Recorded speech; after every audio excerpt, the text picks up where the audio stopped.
Api di Bukit Menoreh. Cerita, Esa Mintarja. Audiobook, novel silat. Bab 493. Ketika mereka lewat di depan rumah yang disebut akan menyelenggarakan pertunjukan wayang topeng itu, maka mereka sempat berhenti sejenak. Di halaman nampak beberapa orang masih sibuk menyelesaikan pemasangan tarup. Nampaknya mereka belum siap benar, gumam Nyi Citrajati.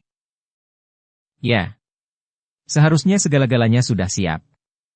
Tidak ada lagi kesibukan memasang tarup, sahut Ki Citrajati.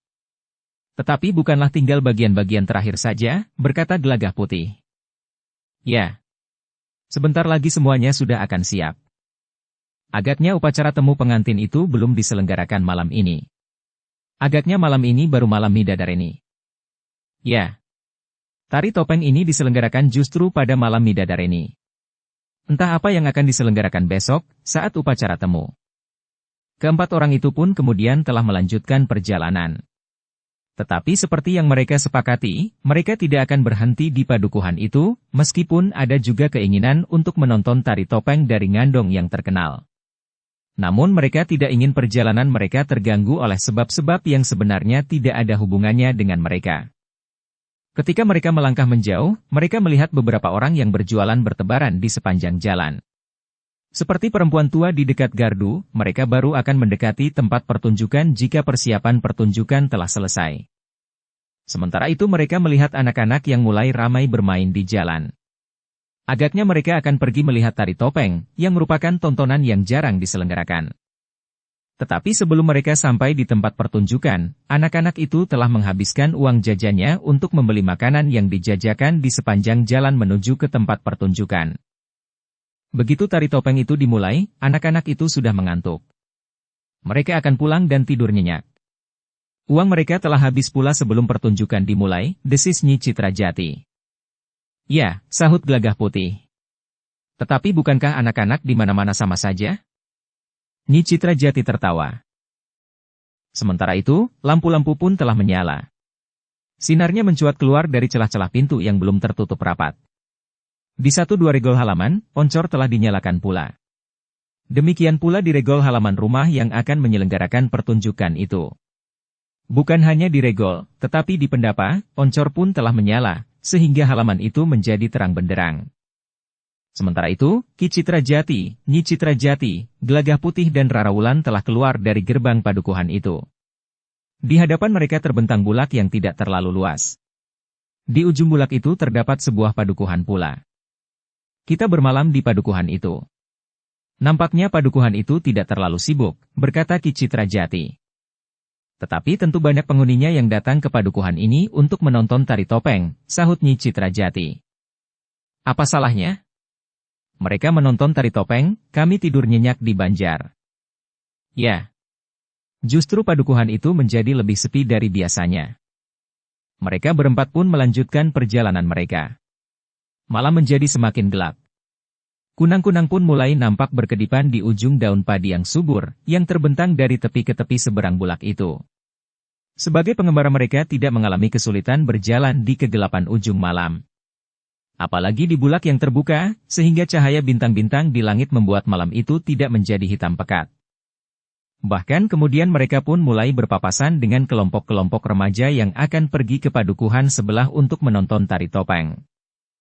Kelompok-kelompok remaja itu nampaknya tertarik melihat mereka berempat berjalan justru berlawanan arah. Tetapi tidak ada di antara mereka yang bertanya. Semakin malam, kita akan berpapasan dengan semakin banyak orang, berkata Ki Citrajati.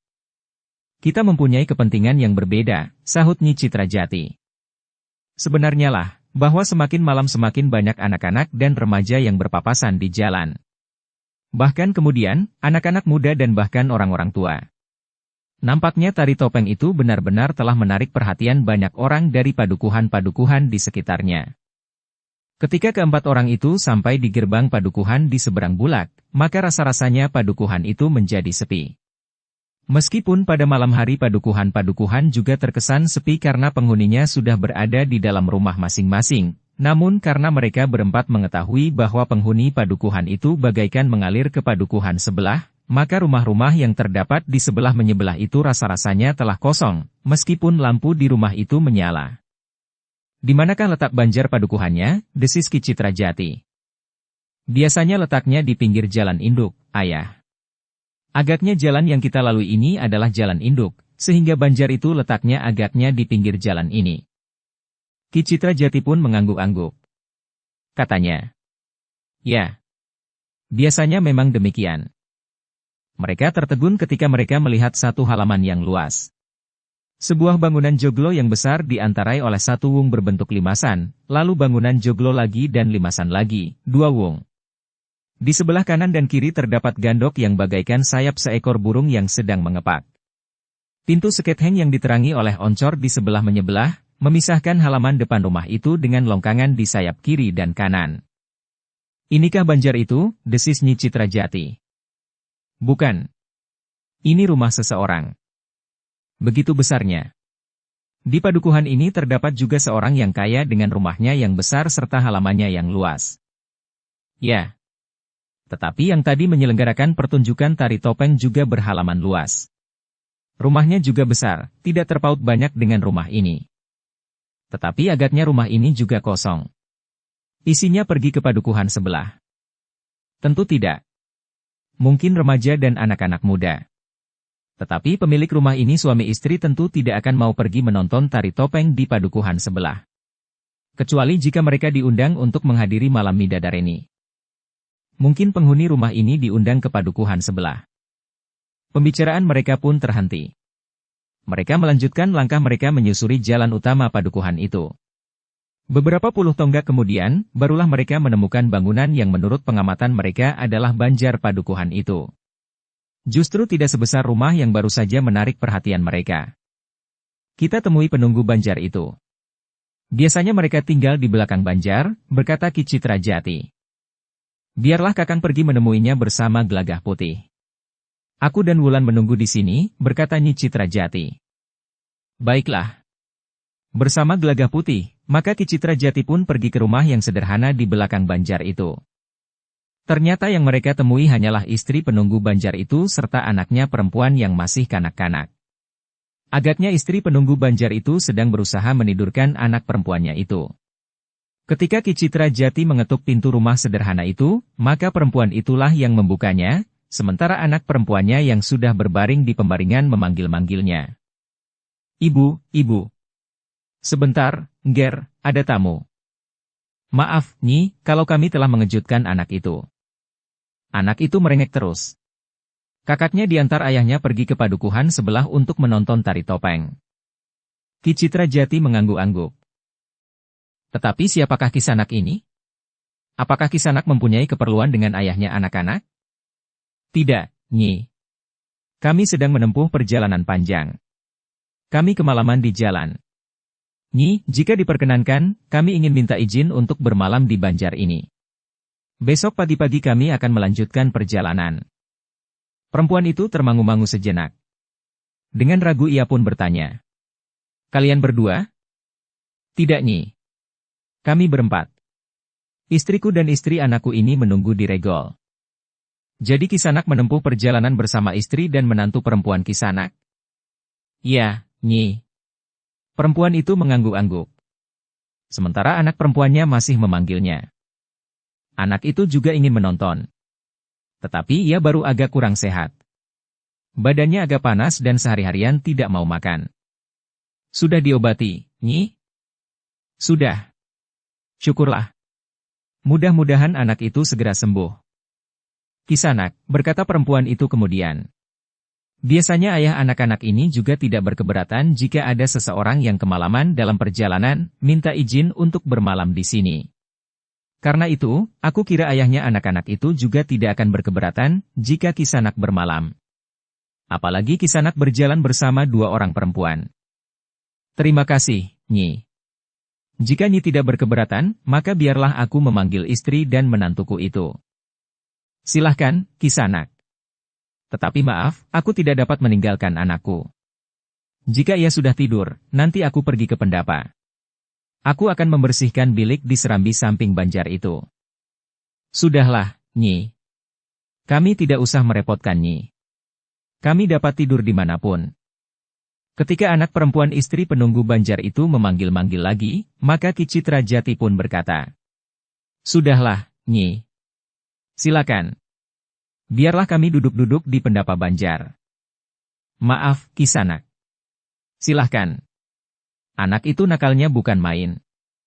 Sejenak kemudian, Ki Citra Jati, Nyi Citra Jati, Gelagah Putih dan Rara Wulan sudah berada di pendapa Banjar.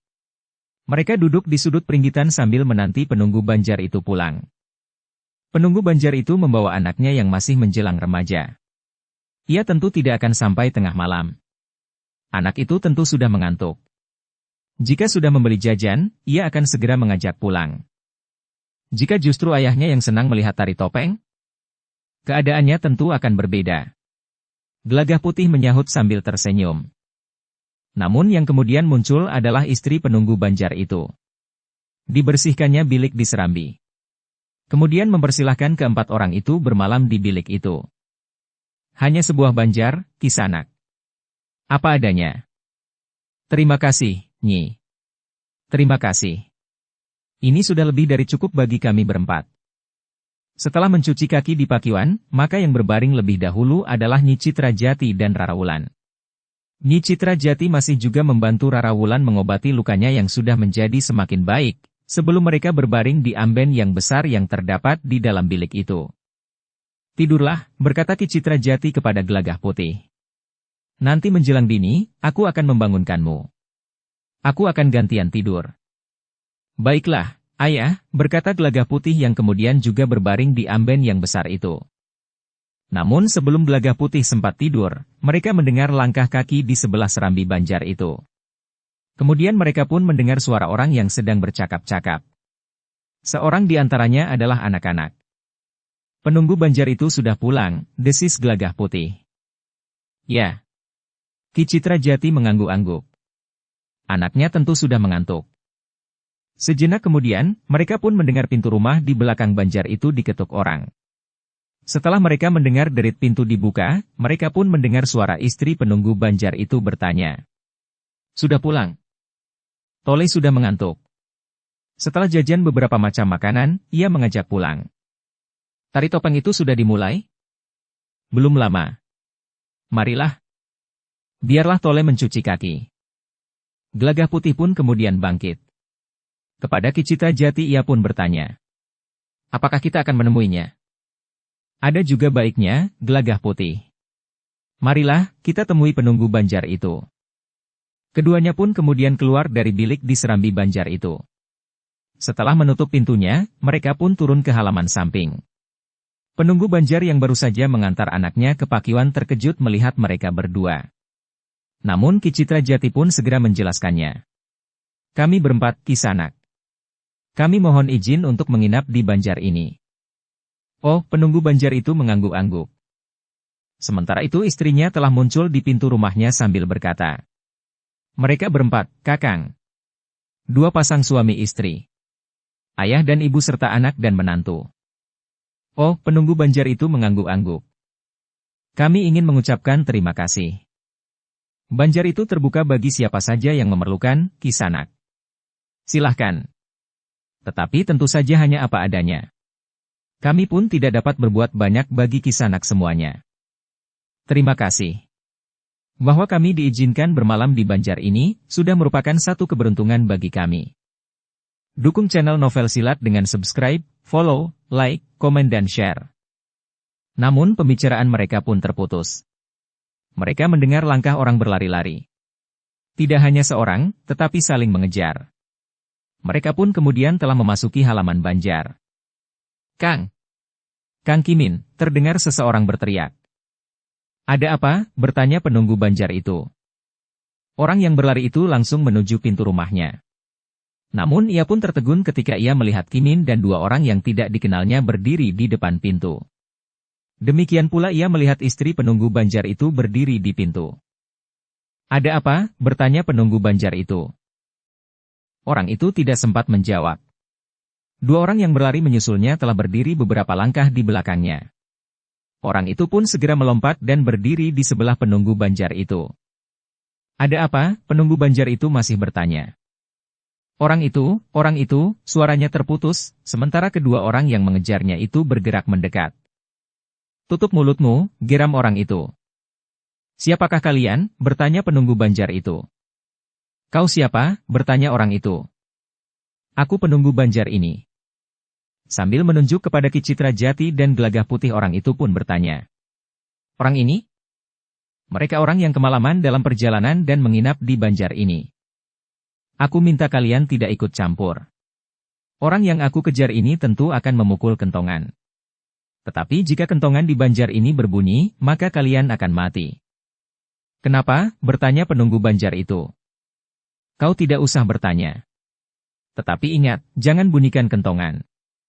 Kenapa? Aku bertanya, kenapa dan ada apa? Mereka perampok, Kakang, berkata orang yang dikejar itu dengan suara gemetar. Gila kau, geram orang bertubuh tinggi. Aku bunuh kau. Penunggu Banjar itu pun menjadi sangat gelisah. Ia pun berpaling kepada istrinya dan berkata, ajak anakmu masuk. Tutup pintunya. Tidak ada gunanya, geram perampok yang bertubuh lebih pendek. Jika kalian melanggar pesanku, aku bakar rumahmu bersama istri dan anakmu. Penunggu Banjar itu masih tetap berdiam diri. Tetapi ia pun merasa bahwa ia tidak dapat berbuat apa-apa. Istri dan anaknya yang ada di dalam rumah itu akan dapat menjadi korban. Semuanya masuk ke dalam rumah itu. Aku akan menyelaraknya dari luar. Aku akan menunggui kalian sehingga pekerjaan kawan-kawanku sudah selesai. Jika selama itu kalian berbuat macam-macam, maka sekali lagi aku peringatkan, aku akan membakar rumahmu. Penunggu Banjar itu termangu-mangu sejenak. Namun kemudian ia pun berkata, jadi kalian memanfaatkan saat-saat padukuhan ini sepi untuk merampok? Saat penghuni padukuhan ini sebagian sedang pergi menonton tontonan di padukuhan sebelah. Ya, jawab perampok itu. Sekarang masuklah. Cepat. Atau aku memaksa kalian dengan kekerasan. Penunggu Banjar itu berpaling kepada Ki Citra Jati dan Gelagah Putih sambil berkata, maaf, Kisanak. Yang terjadi ini adalah di luar kemampuanku untuk mengelak. Aku tahu, Kisanak. Cepat, bentak perampok yang bertubuh tinggi. Masuk ke rumah itu. Penunggu Banjar itu termangu-mangu sejenak. Namun ia pun kemudian berkata kepada Ki Citra Jati dan Gelagah Putih. Masuklah, Kisanak. Kita tidak mempunyai pilihan lain. Tetapi istri dan menantuku berada di serambi. Siapa? Bertanya perampok yang bertubuh pendek. Istri dan menantuku. Bawa mereka kemari, cepat. Mereka pun harus masuk ke dalam rumah ini. Tetapi Ki Citra Jati dan Gelagah Putih tidak segera bergerak. Cepat. Atau aku seret mereka kemari? Nanti dulu, Kisanak, berkata Ki Citra Jati. Sebaiknya biarkan mereka di sana. Mereka tidak akan berbuat apa-apa. Mereka hanya 2 orang perempuan. Sedangkan yang seorang sudah tua. Mereka tidak akan berani bangkit dari pembaringan. Apalagi memukul kentongan. Persetan. Bawa mereka kemari. Cepat. Namun Ki Citra Jati itu menggeleng sambil menjawab. Tidak usah Kisanak. Kau menolak perintahku ini? Maksudku, biarlah mereka berada di sana. Tidak. Bawa mereka kemari. Namun yang menjawab kemudian adalah Gelagah Putih setelah ia tanggap akan maksud Ki Citra Jati. Tidak mau.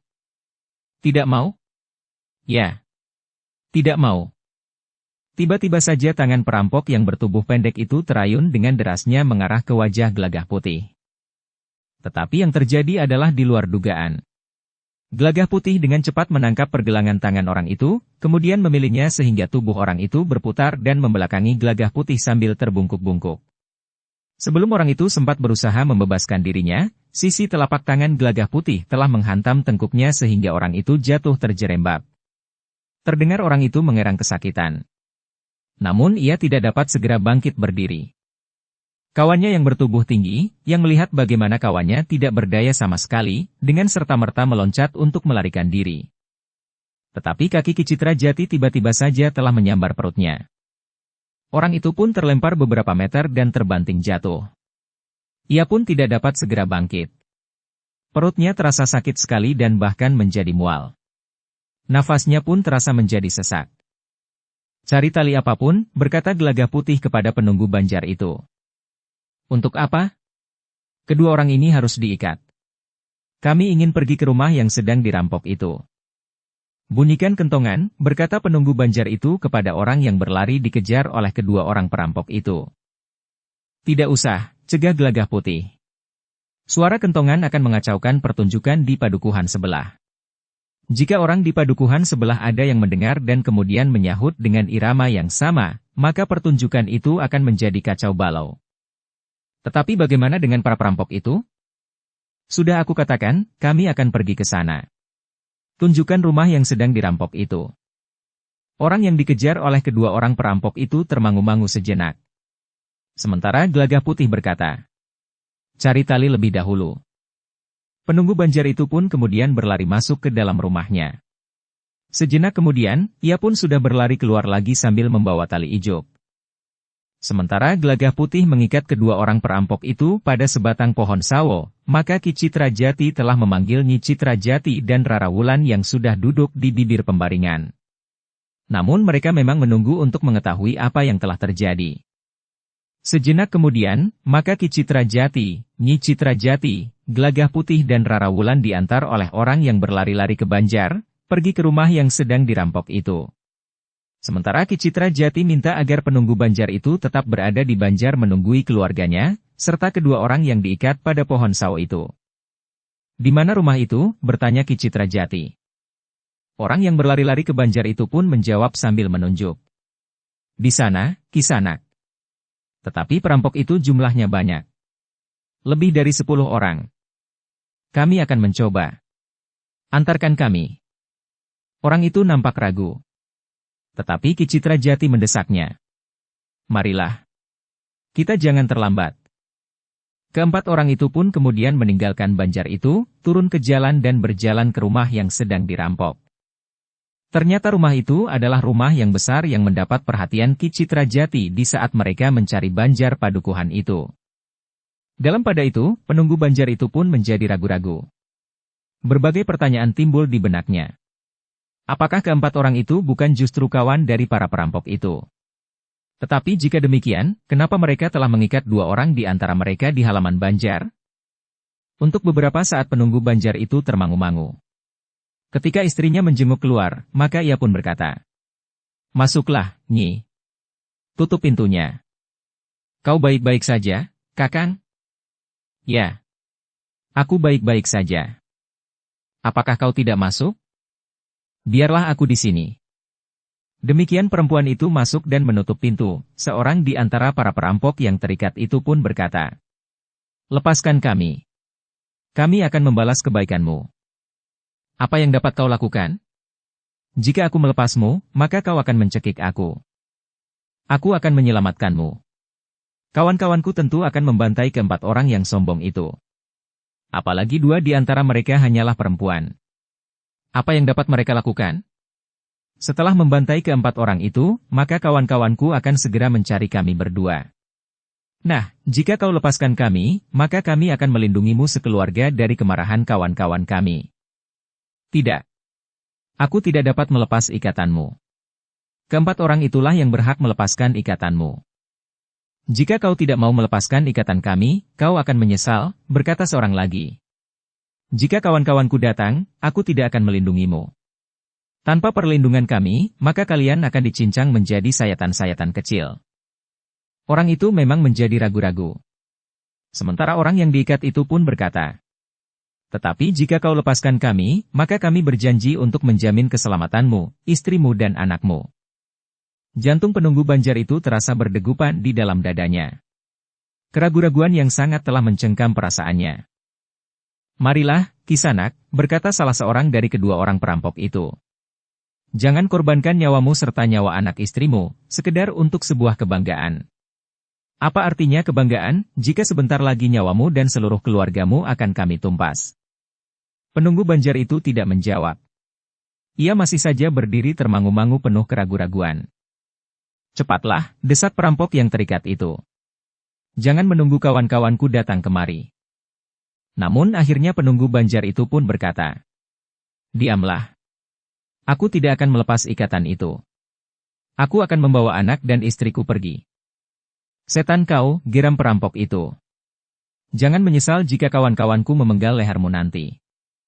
Penunggu Banjar itu pun kemudian telah mengetuk pintu rumahnya serta memanggil nama istrinya. Demikian pintu itu dibuka, maka penunggu Banjar itu pun berkata, "Nyi, pergilah bersama anak-anakmu." Agaknya keadaan menjadi tidak menentu. "Kakang sendiri? Biarlah aku di sini.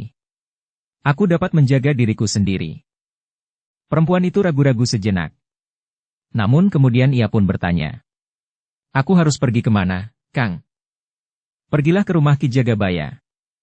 Jika Ki Jagabaya sedang berada di pedukuhan sebelah karena diundang dalam malam Midodareni itu, pergilah ke rumah Ki Kebayan. Tetapi untuk sementara, jangan memukul kentongan. Jika Ki Jagabaya akan mempersiapkan orang-orang padukuhan, biarlah Ki Jagabaya mendatangi mereka dan mengetuk pintu rumah ke rumah." "Baik, Kang." Sejenak kemudian, maka istri penunggu Banjar itu telah keluar dari rumahnya yang kecil dan sederhana itu, sambil mendukung anaknya yang kecil yang agaknya sudah tertidur, sambil menggandeng anaknya yang lebih besar. "Gila kau," geram perampok yang terikat itu. "Aku akan mengejarnya sampai kemanapun. Kau akan dipenjara untuk waktu yang lama. Jika kau keluar dari penjara, aku sudah bukan penunggu Banjar lagi. Anakku sudah besar dan mampu berbuat sesuatu. Setan kau. Jangan menyesali sikapmu ini." Penunggu Banjar itu tidak menjawab. Tetapi ia pun kemudian pergi ke sudut Banjar dan duduk di tangga bersandar dinding. "Kau orang yang dungu. Harga nyawamu tidak seimbang dari penghasilanmu sebagai penunggu Banjar ini." Tetapi penunggu Banjar itu sudah memantapkan tekadnya untuk tidak melepaskan kedua orang perampok itu, apapun yang terjadi. Dalam pada itu, Ki Citra Jati, Nyi Citra Jati, Gelagah Putih dan Rara Wulan telah berada di rumah yang besar dengan halaman yang luas, bersama orang yang telah berlari ke Banjar dan berniat memukul kentongan. Tetapi niat itu diurungkan karena Ki Citra Jati mencegahnya. Ketika kelima orang itu masuk regol halaman rumah yang besar itu, suasananya justru sepi. Agaknya para perampok itu sedang berada di ruang dalam rumah yang besar itu. Dukung channel Novel Silat dengan subscribe, follow, like, komen dan share. "Tinggallah di sini," berkata Ki Citra Jati kepada orang yang mengantarnya ke rumah itu. "Kami akan masuk ke dalamnya. Hati-hatilah, Kisanak. Mereka terdiri dari banyak orang." "Ya, kami akan berhati-hati." Orang yang mengantar Ki Citra Jati itu pun kemudian berhenti dan berdiri di balik bayang-bayang sebatang pohon sawo yang besar. Sementara Ki Citra Jati dan ketiga orang keluarganya itu melangkah menuju ke pendapa. Ketika mereka berempat naik, maka tiba-tiba saja dua orang melangkah dengan cepat mendekati mereka. Seorang di antara mereka pun bertanya dengan garang, "Siapa kalian, heh?" "Kami orang lewat yang kemalaman, Kisanak. Kami ingin minta izin untuk bermalam di sini." "Apakah Kisanak pemilik rumah ini?" "Rumah ini bukan penginapan, mengerti? Pergi. Cari tempat lain untuk menginap." "Aku sudah pergi ke Banjar, Kisanak. Tetapi penunggu Banjar itu menunjukkan kepada kami untuk bermalam di sini. Di sini bukan penginapan. Pergi, atau aku halau kalian seperti menghalau seekor anjing." Menurut penunggu Banjar itu, orang yang bermalam di tempat ini akan mendapat perlakuan yang sangat baik. "Kami akan mendapat makan malam dan bilik yang hangat di Gandok." "Omong kosong. Pergi. Tolong, Kisanak. Jika orang lain mendapat kesempatan untuk bermalam di sini dengan mendapat makan malam dan bilik yang hangat, kenapa kami tidak?" Persetan dengan dongeng itu. "Pergi, atau aku dera kalian sampai pingsan. Aku mohon Kisanak. Pergi. Aku mohon." Tiba-tiba saja pintu peringgitan rumah itu terbuka. Seorang yang berwajah garang menjenguk sambil bertanya, "Ada apa?" "Ada orang-orang gila yang ingin menginap di sini." "Menginap?" "Ya." "Lalu?" "Aku suruh mereka pergi." "Jangan," berkata orang berwajah garang itu. "Suruh mereka masuk ke ruang dalam. Ia baru boleh pergi setelah kami pergi." Dua orang yang mula-mula menyapa itu mengangguk-angguk.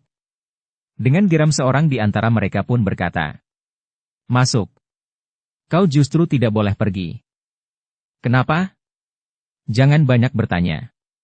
Sekarang kalian harus masuk." Ki Citrajati, Nyi Citrajati, Gelagah Putih dan Rara Wulan pun melangkah perlahan-lahan menuju ke pintu yang terbuka itu. Demikian mereka melangkah masuk, maka mereka pun segera melihat beberapa orang laki-laki yang kasar dan bahkan liar sudah berada di ruang dalam. Seorang laki-laki, seorang perempuan dan 3 orang remaja duduk di tikar yang terbentang di tengah-tengah ruangan. Seorang gadis kecil di pangkuan perempuan itu terisak menahan tangisnya. Wajah-wajah yang ketakutan itu memandang keempat orang yang masuk ke ruang dalam itu dengan kerut di kening. Duduk, bentak seorang yang bertubuh tinggi, agak kurus dan berkepala botak. Ki Citrajati tidak segera duduk. Dipandanginya orang-orang yang ketakutan itu dengan seksama. Agaknya mereka adalah pemilik rumah itu bersama keluarganya. Duduk, bentak orang bertubuh tinggi itu lebih keras lagi. Kisanak, berkata Ki Citrajati. Kami ingin minta izin bermalam di sini. Apakah kau tuli? Duduk. Ki Citrajati beserta keluarganya itu pun kemudian duduk pula di tikar yang terbentang di ruang dalam itu. Kalian tidak boleh beranjak dari tempatmu, geram orang bertubuh tinggi itu. Ki Citrajati tidak menjawab. Sementara itu, orang bertubuh tinggi itu pun kemudian berkata kepada pemilik rumah. Bawa perhiasanmu yang lain kemari. Aku tidak percaya bahwa kalian hanya mempunyai beberapa potong perhiasan ini. Kalian harus membawa keris, timang dan perhiasan-perhiasan yang lain kemari dan menyerahkannya kepada kami. Jika kalian tidak melakukannya, maka anak-anak kalian akan menjadi korban. Kami tidak mempunyai yang lain, Kisanak. Namun tiba-tiba saja tangan orang itu menyambar rambut anaknya yang sulung, sehingga anak itu menjerit. Laki-laki itu pun dengan gerak naluriah, bergeser mendekati anaknya. Namun ujung golok yang besar segera melekat di dadanya. Ambil perhiasanmu serta benda-benda berharga yang lain. Bawa kemari. Sungguh, Kisanak. Aku tidak mempunyai yang lain. Diguncangnya rambut anaknya yang sulung sambil berkata. Aku akan mematahkan leher anakmu. Jangan. Ia tidak bersalah. Ternyata kau lebih sayang kepada harta bendamu daripada kepada anakmu. Tidak. Jika tidak, ambil sekarang. Aku akan menghitung sampai 10.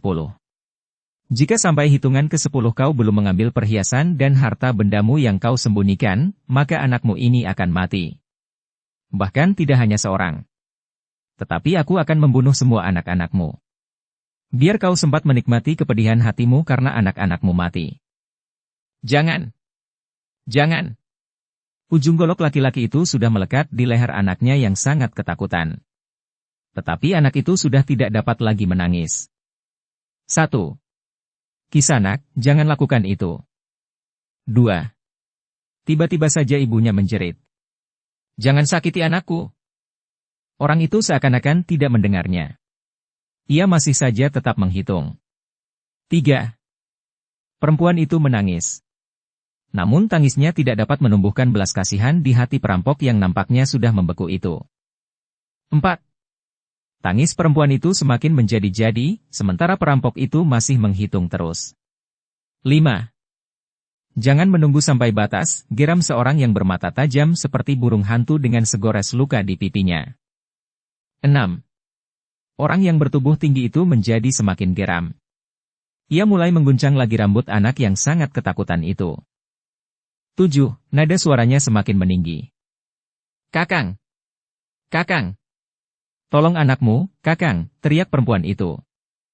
Laki-laki itu pun kemudian berkata. Baik, baik, Kisanak. Aku akan mengambil apa yang masih tersisa. Ketika laki-laki itu bangkit, orang yang bertubuh tinggi itu berkata kepada seorang pengikutnya. Bantu orang itu membawa perhiasannya kemari. Laki-laki itu tertegun. Tetapi perampok yang mendapat perintah itu membentaknya. Cepat! Aku tidak sesabar Ki Lurah. Laki-laki pemilik rumah itu tidak mempunyai pilihan. Ia pun segera beranjak dari tempatnya, masuk ke sentong tengah, diikuti oleh seorang perampok yang berwajah garang sambil membawa bindi yang diacu-acukannya. Pemilik rumah itu harus mengambil benda-benda berharga yang disimpannya di bagian bawah geledek yang berada di sentongnya, di dalam sebuah peti yang ditindih dengan berbagai macam benda yang tidak berarti. Pakaian-pakaian kumuh, setagen dan kamus yang sudah tua. Timang yang terbuat dari tembaga, serta barang-barang lain yang tidak berharga. Di ruang dalam, peti itu diserahkan kepada orang yang bertubuh tinggi, serta setelah dibuka dan dilihat isinya, maka orang bertubuh tinggi itu mengusap pipi anak sulung yang ketakutan itu sambil berkata, "Ternyata ayah dan ibumu cukup bijaksana, Nger. Baiklah. Jangan takut lagi. Aku tidak apa-apa. Aku tidak bersungguh-sungguh. Aku hanya mengancam karena ayah dan ibumu terlalu kikir." Pemimpin perampok itu pun kemudian memberikan isyarat kepada kawan-kawannya. "Marilah kita pergi." Beberapa orang laki-laki yang garang itu pun kemudian beranjak dari tempat mereka. Namun pemimpin perampok itu masih berpesan, "Jangan berbuat aneh-aneh. Jika kalian membunyikan isyarat, maka kami akan kembali. Kami akan benar-benar membunuh siapapun yang akan aku bunuh." Sejenak kemudian, maka para perampok itu sudah berada di pendapa. Setelah memperhatikan anak buahnya, maka perampok itu sempat bertanya, "Di mana Bandot dan Bro?" "Mereka mengejar anak muda yang melarikan diri dari halaman rumah ini, Ki Lurah." "Kemana?" "Kami tidak tahu." "Kenapa begitu lama?" "Mungkin orang itu sempat bersembunyi. Kita cari sambil keluar dari halaman rumah ini." "Baik, Ki Lurah." Namun sebelum mereka pergi, para perampok itu pun terkejut. 4 orang yang mencari penginapan itu telah berdiri di pendapa itu pula. Pemimpin perampok itu termangu-mangu sejenak. Kehadiran 4 orang itu di pendapa sempat membuat jantungnya berdebar-debar. Ketika keempat orang itu melangkah semakin maju, pemimpin perampok itu pun bertanya, "Kau mau apa?" "Kisanak," berkata Ki Citrajati. "Aku biarkan kau merampok perhiasan itu dari pemiliknya. Sekarang perhiasan-perhiasan dan benda-benda berharga itu sudah menjadi milikmu. Nah, sekarang aku akan merampok benda-benda berharga itu dari tanganmu." Pemimpin perampok itu tidak yakin akan pendengarannya. "Apa yang kau katakan?" "Sudah sampai pada gilirannya aku merampokmu. Berikan benda-benda berharga itu kepadaku, atau aku akan membunuh semua anak buahmu. Aku tidak akan membunuh dan bahkan tidak akan menyakitimu, agar kau dapat menikmati kepedihan hatimu karena semua anak buahmu terbunuh." "Apakah kau sudah menjadi gila?" "Tidak. Aku tidak gila. Aku masih waras. Karena itu, aku dapat menahan diri. Aku biarkan kau menyelesaikan tugasmu dengan baik. Sekarang giliranku untuk menyelesaikan tugasku dengan baik. Jangan main-main, Kisanak. Waktuku sempit. Aku tidak sempat melayani kegilaanmu itu. Sudah aku katakan, aku tidak gila. Istriku, anak dan menantuku juga tidak gila. Kami sudah bertahun-tahun melakukan kegiatan keluarga kami. Merampok. Barangkali itulah kelebihan kami dari kalian, bahwa kelompok kami terdiri dari orang-orang sekeluarga. Ayah, ibu, anak dan menantu." Wajah pemimpin perampok itu menjadi merah.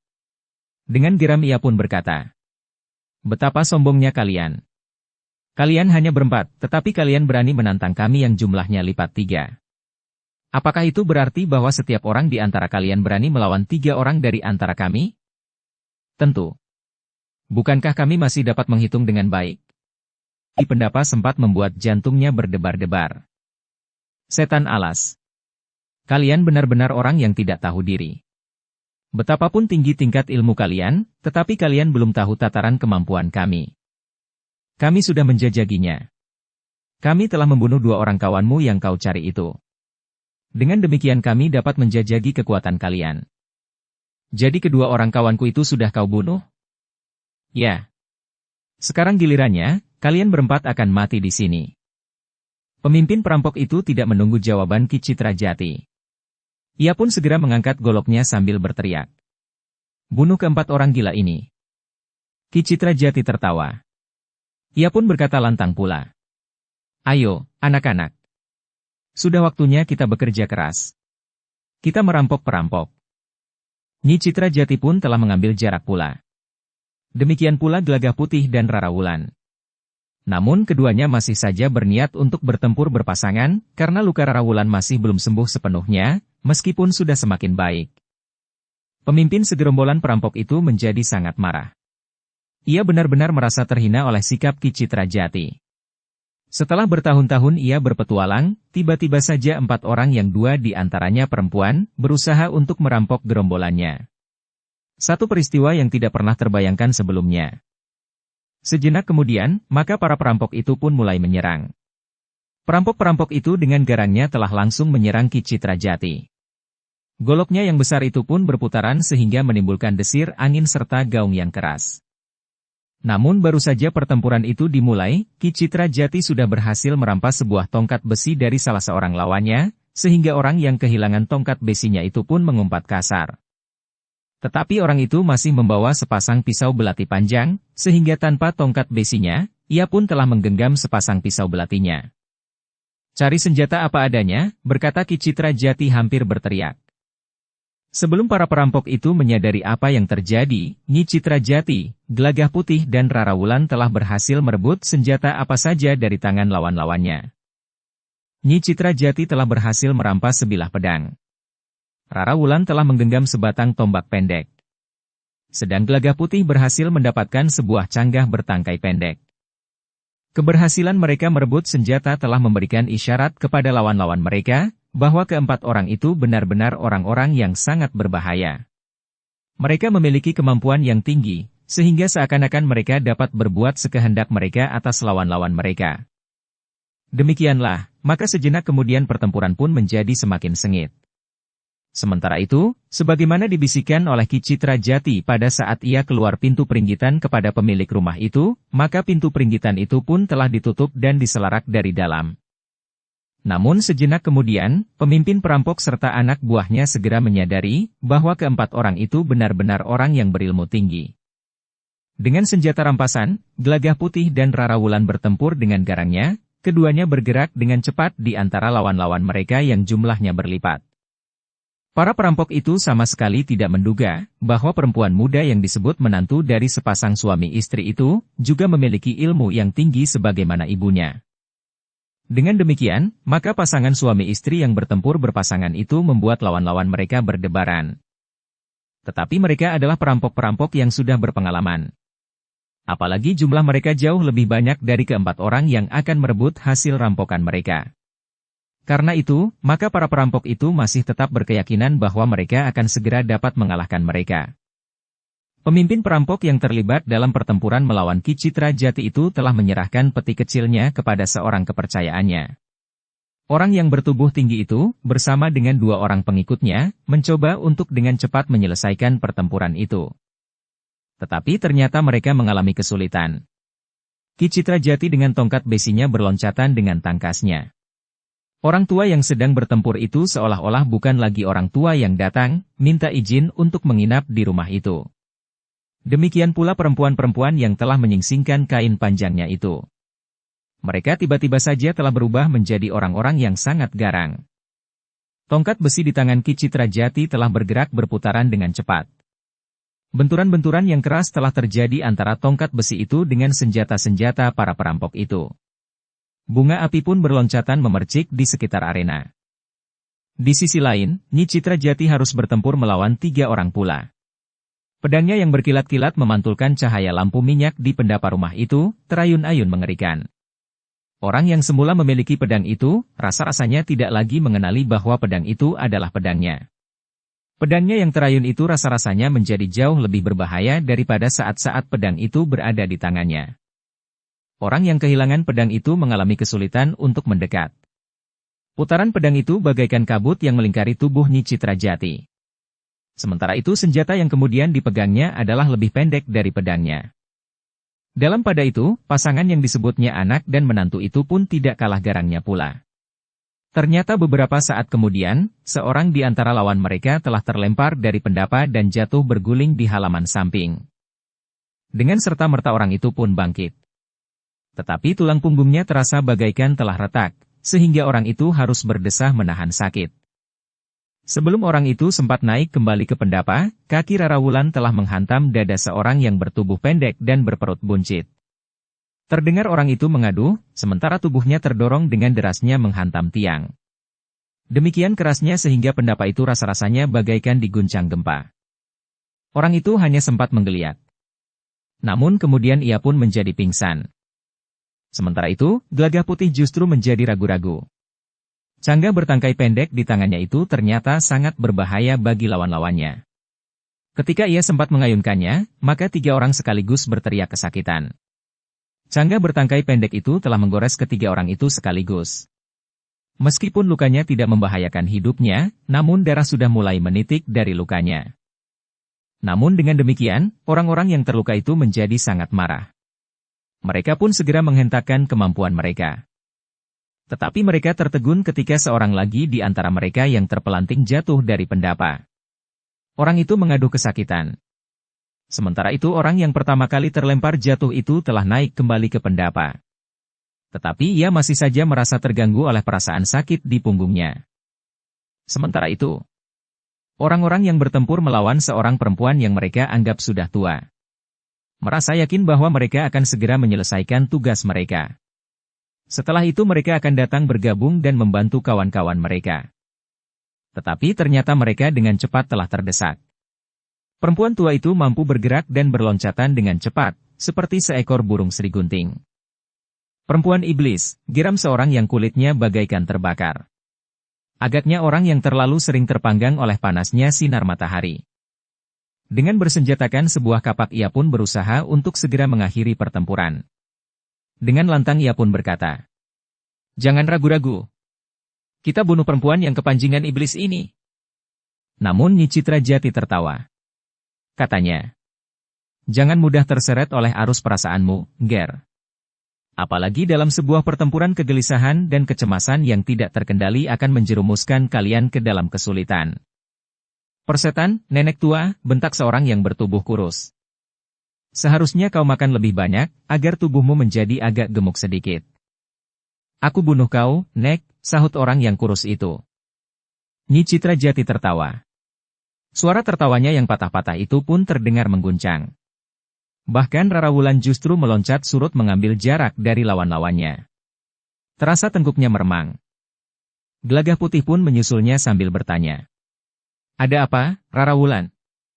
"Tidak apa-apa," jawab Rara Wulan. Namun ia pun kemudian berdesis. Suara tertawa ibu itu. Gelagah Putih tersenyum. Namun ia pun segera meloncat menghindari serangan seorang lawannya. Sebuah golok yang besar terayun dengan derasnya mengarah ke leher. Sambil merendah Gelagah Putih menggerakkan canggahnya. Sepasang mata canggahnya telah menjepit golok lawannya. Ketika Gelagah Putih kemudian memutar canggahnya, maka golok di tangan orang itu pun bagaikan direnggut dengan kerasnya. Orang itu tidak berhasil mempertahankan golok yang kemudian jatuh beberapa langkah daripadanya. Justru hampir mengenai seorang yang bertubuh gemuk dan berwajah bulat. Tetapi Gelagah Putih tidak dapat mencegahnya ketika orang yang kehilangan goloknya itu dengan serta-merta meloncat menerkam goloknya yang terjatuh itu, karena Gelagah Putih harus bergeser ke samping menghindari serangan seorang lawannya yang lain. Namun demikian, orang yang sudah berhasil memungut goloknya itu harus mengaduh kesakitan. Ujung tombak pendek di tangan Rara Wulan telah mematuk lambungnya. Namun Wulan memang tidak berniat membunuhnya, sehingga luka di lambung orang itu tidak terlalu dalam. Meskipun demikian, dari luka itu telah mengalir darahnya yang hangat. Jika kau memaksa untuk bertempur terus, maka dari lukamu itu darah akan mengalir semakin banyak, karena setiap gerakan bagaikan memeras urat nadimu. Akhirnya darahmu akan habis dan kau akan mati lemas, karena tubuhmu menjadi kering. Orang itu tidak menjawab. Tetapi ia mencoba menekan lukanya dengan telapak tangannya. Bahkan orang itu pun kemudian merangkak menepi dan duduk bersandar tiang. Dengan demikian, lawan pun menjadi semakin menyusut. Lawan Ki Citra Jati pun tinggal 2 orang lagi. Dalam pada itu, pemimpin perampok yang menyadarinya, agaknya berusaha untuk mengambil jalan lain. Beberapa saat ia masih mencoba melawan. Namun kemudian ia pun meloncat surut. Kepada kepercayaannya ia pun berkata, "Berikan peti itu. Bunuh orang yang berusaha merebut peti ini." Orang itu termangu-mangu sejenak. Namun kemudian diserahkannya peti kecil yang berisi benda-benda berharga itu, sementara ia sendiri meloncat melibatkan diri dalam pertempuran melawan Ki Citra Jati. Pada saat itulah pemimpin perampok itu mencoba melarikan diri. Tanpa memberikan peringatan apa-apa kepada kawan-kawannya, ia meloncat turun ke halaman dan berlari ke arah pintu regol. Namun langkahnya terhenti, Gelagah Putih telah berdiri beberapa langkah di hadapannya. Ditinggalkannya Rarawulan karena lawan yang harus dihadapinya tinggal 2 orang, sementara Gelagah Putih yakin bahwa Rarawulan akan dapat mengatasinya. "Minggir," bentak pemimpin perampok itu. "Jangan lari. Serahkan peti itu kepadaku. Jika kau tidak melakukannya, seperti yang dikatakan oleh ayahku, semua anak buahmu akan kami bunuh." "Bunuhlah," teriak orang itu. "Aku tidak akan memerlukan mereka lagi. Sekarang minggir, atau aku akan membunuhmu. Serahkan peti itu." Pemimpin perampok itu tidak menyahut. Ia pun segera meloncat sambil mengayunkan pedangnya yang digenggamnya di tangan kanannya, sedangkan tangan kirinya mengempit peti kecil yang berisi benda-benda berharga itu. Tetapi ayunan pedangnya tidak menyentuh sasarannya. Dengan cepat Gelagah Putih telah menyerangnya pula. Pertempuran berlangsung tidak begitu lama. Sejenak kemudian Ki Citra Jati pun telah hadir pula sambil berkata, "Kau akan lari dan meninggalkan kawan-kawanmu yang terluka, begitu saja?" "Persetan," geram orang itu. Serangan-serangannya pun menjadi semakin garang. Tetapi karena sebelah tangannya memegangi peti yang berisi benda-benda berharga, maka ia tidak dapat bertempur dengan leluasa. Apalagi ketika Ki Citra Jati pun telah melibatkan diri pula. Ketika tongkat besi di tangan Ki Citra Jati itu terayun dan menghantam pahanya, maka pemimpin perampok itu pun telah terjatuh dan tidak dapat bangkit berdiri lagi. Ternyata tulang pahanya telah menjadi retak. Sementara itu, peti kecil itu pun telah terlepas dari tangannya dan jatuh beberapa langkah dari kakinya. Pemimpin perampok itu berteriak kesakitan. Tetapi ia masih mencoba merangkak menggapai peti itu. Tetapi Gelagah Putih bergerak lebih cepat, memungut peti kecil yang terlempar itu. "Kembalikan! Kembalikan kepadaku," teriak pemimpin perampok itu. "Apa yang dikembalikan?" bertanya Gelagah Putih. Pemimpin perampok itu pun menjawab sambil menyeringai kesakitan. "Peti itu, peti itu." Tetapi Gelagah Putih pun berkata, "Peti ini akan menjadi milik kami. Sebagaimana kalian merampok pemilik rumah ini sehingga ini menjadi milikmu, maka sekarang peti ini menjadi milik kami." "Tidak! Tidak!" teriaknya. Namun Ki Citra Jati segera meletakkan tongkat besinya di pundaknya sambil berkata, "Tongkat ini tidak hanya dapat mematahkan tulang kakimu. Tetapi tongkat ini akan dapat mematahkan lehermu." Ketika Ki Citra Jati menggerakkan tongkat menyentuh leher orang itu, maka ia pun berteriak, "Jangan! Jangan!" "Baiklah," berkata Ki Citra Jati. "Aku tidak akan mematahkan lehermu, tetapi kau jangan berbuat aneh-aneh." Orang itu memandang Ki Citra Jati dengan sorot mata yang membayangkan kesakitan. Dalam pada itu, Ki Citra Jati pun kemudian berkata kepada Gelagah Putih, "Suruh orang yang berdiri di belakang pohon itu untuk memanggil Ki Demang. Aku akan menemui pemilik rumah ini." "Baik, ayah," sahut Gelagah Putih. Gelagah Putih pun kemudian berlari menemui orang yang telah menunjukkan rumah yang sedang dirampok itu. "Pergilah ke rumah Ki Demang. Panggil Ki Demang kemari." "Baik, Kisanak. Katakan bahwa para perampok sudah tidak berdaya. Ki Demang tidak perlu membunyikan kentongan." Demikian orang itu berlari keluar regol halaman, maka Gelagah Putih pun segera kembali kepada Ki Citra Jati. "Awasi orang ini," berkata Ki Citra Jati. "Aku akan menemui pemilik rumah ini." "Baik, ayah." Ki Citra Jati pun kemudian menuju ke pintu peringgitan. Diketuknya pintu itu sambil berkata, "Buka pintunya, Kisanak." Hening sejenak. "Siapa?" bertanya pemilik rumah itu kemudian. "Aku. Aku yang minta Kisanak menutup pintu peringgitan ini." Ketika pintu itu dibuka, pemilik rumah itu terkejut. Ia melihat para perampok itu terbaring berserakan di pendapa dan di halaman rumahnya. Yang terdengar adalah keluhan dan erang kesakitan. "Ini peti perhiasanmu, Kisanak. Aku telah merampasnya kembali." Pemilik rumah itu merasa ragu-ragu menerimanya. Tetapi Ki Citra Jati berkata pula, "Terimalah. Lihat isinya, apakah masih utuh?" Orang itu pun kemudian menerima peti itu. Dengan tangan gemetar ia membuka peti itu. "Ya, Kisanak. Nampaknya isinya masih tetap utuh. Simpanlah. Kami telah merampasnya kembali daripada perampok itu." "Lalu bagaimana dengan mereka?" "Mereka sudah tidak berdaya. Aku sudah minta seseorang memanggil Ki Demang. Ia akan segera datang." Tetapi menurut pendapatku, kalian tidak perlu membunyikan kentongan, agar tidak membuat banyak orang menjadi kebingungan dan ketakutan. Simpanlah. Tetapi kau harus segera menemui Ki Demang. Baik, Kisanak. Pemilik rumah itu pun segera menyimpan perhiasannya. Namun sejenak kemudian ia sudah berada di pendapa rumahnya. Sesaat kemudian, beberapa orang telah memasuki regol halaman rumahnya. Ki Demang dan beberapa orang yang telah dibangunkan pula oleh Ki Demang. Sementara itu, masih saja tetangga-tetangganya berdatangan. Agaknya orang-orang telah singgah, membangunkan dan mengajak tetangga-tetangganya untuk datang ke rumah yang sedang dirampok itu. Ki Demang pun segera menemui pemilik rumah itu. Mereka terlibat dalam pembicaraan yang bersungguh-sungguh, sementara itu, para perampok masih saja mengerang kesakitan. Bahkan ada di antara mereka yang terluka parah dan pingsan. Bagaimana mungkin kau melakukannya? Bertanya Ki Demang sambil menebarkan pandangan matanya. Itulah pemimpin perampok itu, berkata pemilik rumah itu sambil menunjuk seorang yang terbaring di tanah sambil mengaduh kesakitan. Kakinya yang retak terasa semakin sakit. Sementara goresan-goresan luka di kulitnya telah menitikkan darah. Tetapi apa yang sebenarnya terjadi?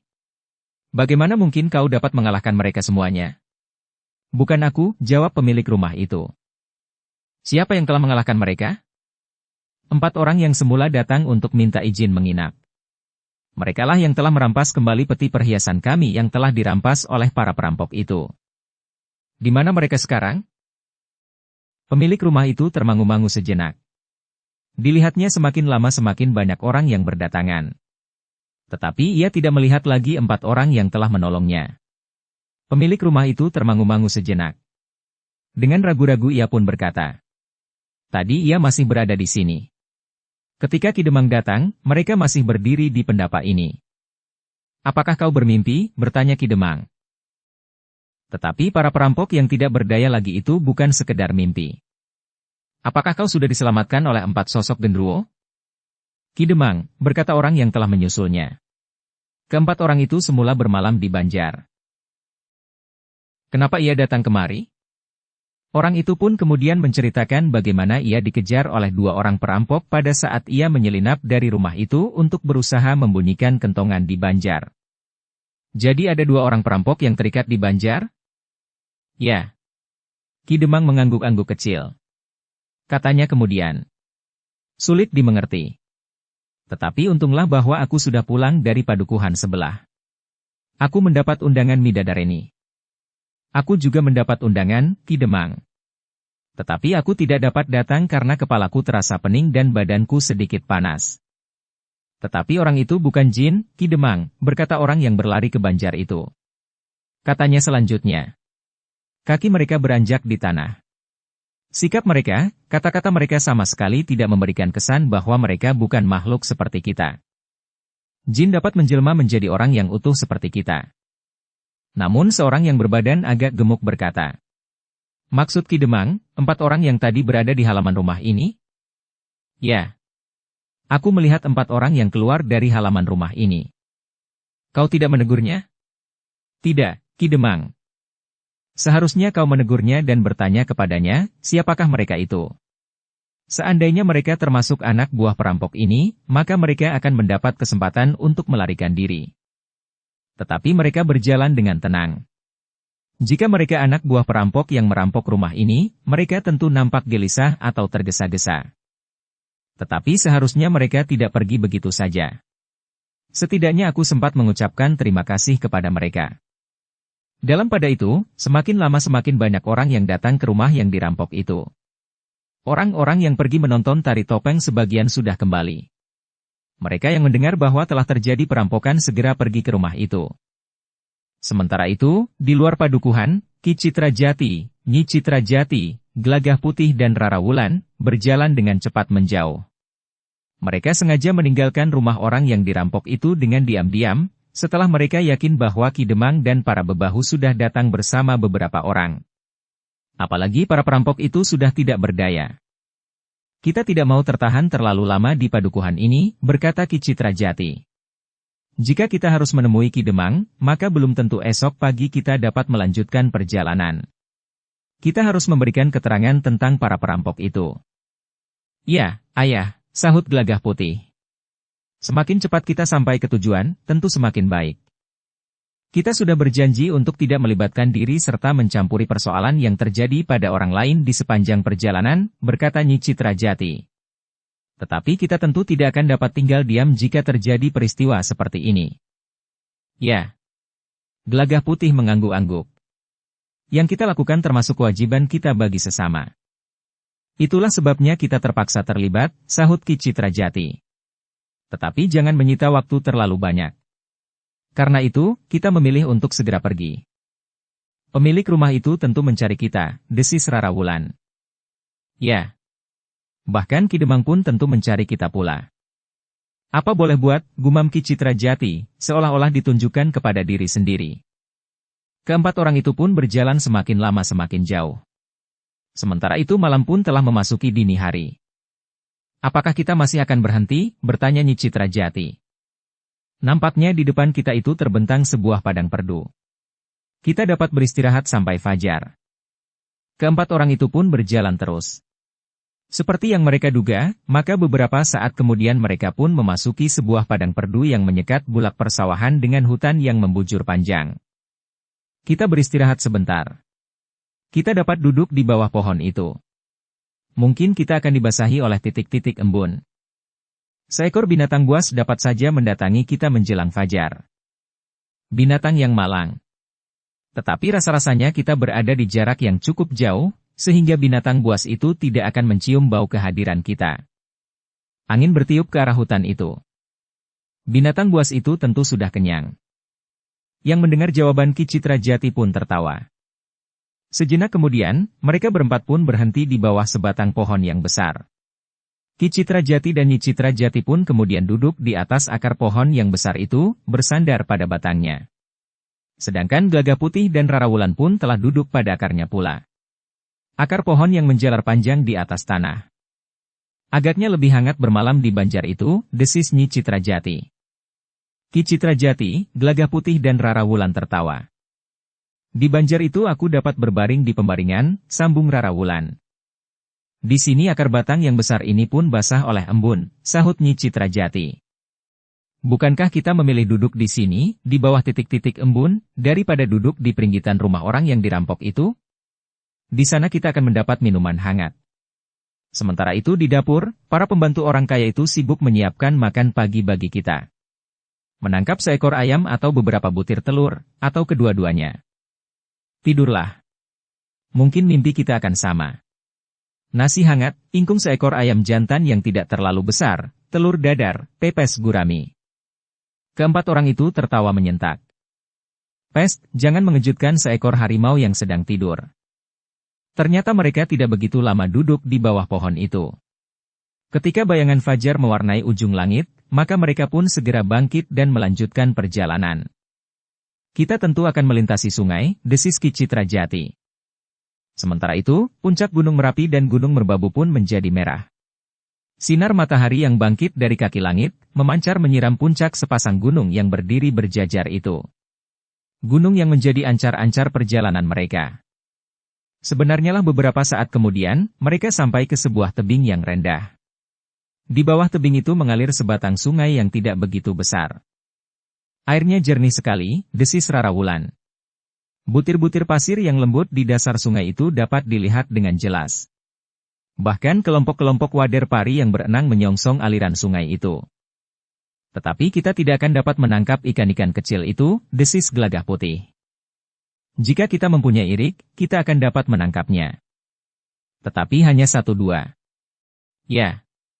Demikianlah, keempat orang itu sempat mencuci muka di sungai kecil itu. Membenahi pakaian, dan sejenak kemudian, mereka pun siap untuk melanjutkan perjalanan yang panjang. Meskipun mereka semalam tidak tidur, tetapi mereka sudah terbiasa melakukan latihan-latihan yang berat. Bahkan menjalani laku tidak hanya sehari 2 hari. Sehingga karena itu, maka mereka dapat melanjutkan perjalanan mereka tanpa merasa terganggu. Bahkan mereka pun sudah bertekad untuk tidak melibatkan diri ke dalam persoalan orang lain yang mereka temui di perjalanan. Kecuali yang sangat mendesak serta menyangkut keselamatan nyawa sesama. Sehari itu, mereka benar-benar dapat menyingkir dari hambatan-hambatan. Ketika mereka berhenti di sebuah kedai, maka mereka benar-benar tidak menghiraukan orang-orang yang ada di sekitar mereka. Demikian mereka selesai makan dan minum, maka mereka telah sampai ke jalan yang sudah mereka kenal dengan baik, terutama Gelagah Putih, meskipun ia jarang melewatinya. Jalan itu adalah jalan yang menuju ke Sangkal Putung. Tetapi mereka bertekad untuk tidak singgah di Sangkal Putung. Tetapi mereka akan singgah di padepokan kecil dari perguruan orang bercambuk, esok pagi. Ketika malam turun, mereka masih belum mencapai padepokan kecil itu. Malam itu mereka bermalam di sebuah banjar padukuhan kecil. Banjarnya juga tidak terlalu besar. Penunggu banjar itu juga seorang yang hidupnya sehari untuk sehari. Tetapi penunggu banjar itu ternyata seorang yang baik hati.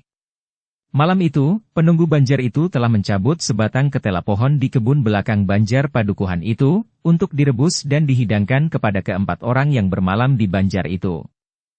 "Terima kasih, Kisanak," berkata Ki Citrajati. Apa yang diberikan oleh penunggu banjar itu, yang terhitung miskin, sangat berarti bagi keempat orang yang sedang dalam perjalanan. Apa yang diberikan itu, bagi penunggu banjar itu terhitung sangat berharga.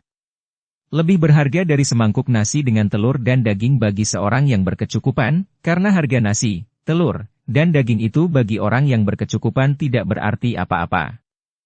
Di keesokan harinya, ketika Ki Citrajati sekeluarga minta diri, maka Nyi Citrajati telah memberikan beberapa keping uang kepada anak penunggu banjar itu. Anak yang masih kecil, yang belum tahu arti uang beberapa keping itu. Tetapi ibunya lah yang terkejut. Uang beberapa keping itu baginya terlalu banyak untuk sebuah pemberian. Karena itu, maka perempuan itu pun bertanya dengan suara bergetar. "Apakah Nyai tidak keliru? Nyai memberikan beberapa keping uang itu kepada anakku." "Tidak. Aku tidak keliru. Kau sangat baik kepada kami. Kau berikan kami makan pada saat kami merasa sangat lapar. Tetapi yang kami suguhkan tidak lebih dari beberapa potong ketela pohon yang kami cabut di kebun belakang." Beberapa potong ketela pohon itu artinya bagi seseorang yang lapar jauh lebih besar dari beberapa keping uang yang aku berikan kepada anakmu. Tetapi bukan maksud kami menghargai pemberianmu itu dengan uang. Seandainya aku mempunyai uang berlebih, belum tentu aku mendapatkan makan ketela yang beberapa potong itu malam tadi. Yang aku berikan kepada anakmu itu sekedar pernyataan terima kasih kami kepada keluargamu." Perempuan itu mencium tangan Nyi Citrajati. Dengan nada dalam ia pun berkata, "Kami sangat berterima kasih atas kemurahan hati Nyai serta keluarga Nyai." Demikianlah, maka sejenak kemudian keempat orang itu pun telah meninggalkan banjar padukuhan yang tidak cukup besar itu. Tetapi yang agaknya cukup memadai bagi sebuah padukuhan yang sederhana. Ketika matahari naik, keempat orang itu telah berada di sebuah bulak yang panjang. "Kita menuju ke Jati Anom, Ayah," berkata Gelagah Putih kepada Ki Citrajati. "Jati Anom." "Ya. Ayah tinggal di sebuah padepokan kecil yang ditinggalkan oleh Kiai Gringsing yang disebut orang bercambuk, sehingga padepokan kecil itu juga kami sebut padepokan orang bercambuk." "Jadi, semua orang di padepokan itu membawa cambuk?" Yang mendengar pertanyaan itu tertawa. Namun Ki Citrajati itu pun kemudian berkata, "Aku sudah mendengar tentang orang bercambuk itu. Meskipun kami tidak menyebutnya demikian, tetapi perguruan kami mengenal seseorang yang bersenjata sehelai cambuk. Orang itu telah meninggalkan sebuah padepokan kecil yang sekarang ditunggui oleh ayahku. Ayahku dahulu seorang prajurit. Namun kemudian ia memilih untuk hidup di padepokan kecil itu. Kami akan senang sekali dapat berkenalan dengan ayahmu yang sebenarnya." "Terima kasih, Ayah," sahut Gelagah Putih. Dalam pada itu, matahari pun memanjat langit semakin tinggi. Panasnya mulai terasa mengusik tubuh mereka. Keringat pun mulai mengembun dan membasahi pakaian mereka. "Kalau kita mengambil jalan ke kiri di simpang 4 tadi, bukankah kita akan sampai ke Sangkal Putung?" "Ya. Jalan itu akan sampai ke Sangkal Putung," jawab Gelagah Putih. Tetapi mereka mengambil jalan yang lurus, yang akan langsung sampai ke padepokan kecil yang terletak di sebelah timur Jati Anom itu.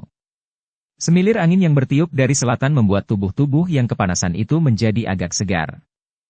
Namun bukan hanya mereka berempat sajalah yang berjemur di teriknya matahari. Beberapa orang yang bekerja di sawah pun telah berjemur pula, sementara kaki mereka berendam di dalam lumpur. Beberapa orang perempuan yang sedang matun mengenakan caping bambu yang lebar untuk melindungi kepala mereka dari panasnya cahaya matahari. Baru lewat tengah hari, mereka memasuki jalan yang langsung menuju ke padepokan kecil dari perguruan yang kemudian disebut perguruan orang bercambuk. Ki Citra Jati pun kemudian bergumam seakan-akan ditujukan kepada diri sendiri. Alangkah asrinya padepokan itu. Ayah dan para cantrik tidak sempat memelihara padepokan itu sebaik-baiknya, ayah. Tidak seperti padepokan yang dipimpin oleh Kakang Mayawerdi yang rajin dan tertata rapi. Bahkan kebun di belakangnya pun nampak seperti sebuah taman, dengan beberapa buah kolam yang dihiasi dengan ikan-ikan yang berwarna-warni. Ki Citra Jati tertawa. Katanya, "Kau terlalu memuji, Gelagah Putih. Padepokan itu sejak semula tatanannya memang kurang terpelihara. Orang-orang di padepokan itu perhatiannya hanya tertuju kepada olah kanuragan tanpa sempat memperhatikan lingkungannya, yang ternyata memegang peran yang penting bagi kehidupan sekelompok orang. Para cantrik yang tinggal di padepokan kecil itu juga terlalu sibuk, ayah. Selain harus berlatih dalam olah kanuragan, mereka harus bekerja bagi persediaan bahan pangan mereka serta kelengkapan yang lain. Di malam hari mereka harus mendengarkan petunjuk-petunjuk tentang kehidupan yang harus mereka jalani, serta mempelajari pengetahuan yang akan diperlukan di hari-hari mendatang. Terutama tentang tatanan hidup dalam lingkungan sesama, serta pengetahuan tentang pertanian, memelihara ternak, kolam ikan dan membaca serta menulis, meskipun tidak sedalam yang didapat oleh para cantrik di padepokan Kakang Mayawerdi. Nyi Citra Jatilah yang menyahut. Kami tentu akan kerasan tinggal di padepokan itu, Gelagah Putih. Jangan-jangan kami segan melanjutkan perjalanan ke tanah perdikan menoreh. Gelagah Putih dan Rara Wulan tertawa, sementara Ki Citra Jati pun berkata, di padepokan itu tidak diperlukan jurudang, karena para cantrik sudah pandai menanak nasi sendiri. Nyi Citra Jati pun tertawa berkepanjangan. Sejenak kemudian, maka mereka pun telah sampai di pintu gerbang padepokan kecil dari perguruan yang disebut perguruan orang bercambuk. Seperti yang dikatakan oleh Ki Citra Jati yang melihat dari luar pintu gerbang, bahwa padepokan itu memang nampak terpelihara rapi. Ketika ia memasuki pintu gerbang, maka Ki Citra Jati menjadi semakin yakin, bahwa isi padepokan itu mempunyai perhatian yang sangat tinggi terhadap lingkungannya. Kedatangan Gelagah Putih dan Rara Wulan di padepokan itu memang agak mengejutkan para cantrik. Mereka tahu bahwa Gelagah Putih dan Rara Wulan sedang menjalankan tugas yang dibebankan kepada mereka untuk mencari dan mendapatkan tongkat baja putih, pertanda kepemimpinan dari sebuah perguruan besar yang disebut Perguruan Kedung Jati. Perguruan yang semula mempunyai pengikut terbesar di Jipang. Bahkan ada di antara para pemimpin perguruan itu yang menjadi pemimpin pula di Jipang. Tetapi yang kemudian perkembangannya menjadi lain. Ketika para pemimpin Jipang tidak lagi memegang pimpinan di perguruan itu, maka perguruan itu seakan-akan telah berubah haluan. Para pemimpin perguruan itu tidak lagi berpegang pada paugeran dari perguruan yang ingin mereka angkat kembali ke permukaan. Mereka justru hanya ingin menumpang pada kebesaran nama perguruan itu untuk kepentingan yang tidak jelas dari beberapa orang yang berkesempatan untuk menyatakan diri sebagai pemimpin perguruan itu. Dalam pada itu, dua orang cantrik telah menyongsong kedatangan Gelagah Putih dan Rara Wulan. Sedangkan seorang cantrik telah memberitahukan kehadiran mereka kepada Ki Widura, yang sedang berada di belakang bangunan utama padepokannya bersama beberapa orang cantrik yang sedang memperbaiki dinding serambi yang lapuk. Dengan tergesa-gesa Ki Widura pun meninggalkan cantrik-cantriknya sambil berpesan. Selesaikan kerja ini. Anakku datang kemari. Ketika Ki Widura keluar dari pintu peringgitan bangunan utama padepokan kecil itu, maka ia melihat Gelagah Putih dan Rara Wulan naik ke pendapa bersama seorang laki-laki dan seorang perempuan. Marilah Gelagah Putih, Rara Wulan. Silahkan Kisanak berdua naik. Sejenak kemudian mereka telah duduk di peringgitan. Ki Widura pun kemudian mengucapkan selamat datang kepada anak dan menantunya serta kedua orang tamu yang datang bersama mereka. Kami semuanya selamat di perjalanan, ayah, sahut Gelagah Putih. Bagaimana dengan ayah dan seluruh isi padepokan ini? Semuanya baik-baik saja, Gelagah Putih. Ayah, berkata Gelagah Putih kemudian. Ia pun segera memperkenalkan Ki Citra Jati dan Nyi Citra Jati bukan saja sebagai ayah dan ibu angkat mereka, tetapi juga sebagai guru mereka. Aku mengucapkan terima kasih, Ki Citra Jati dan Nyi Citra Jati, yang telah mengangkat anak dan menantuku menjadi anak angkat.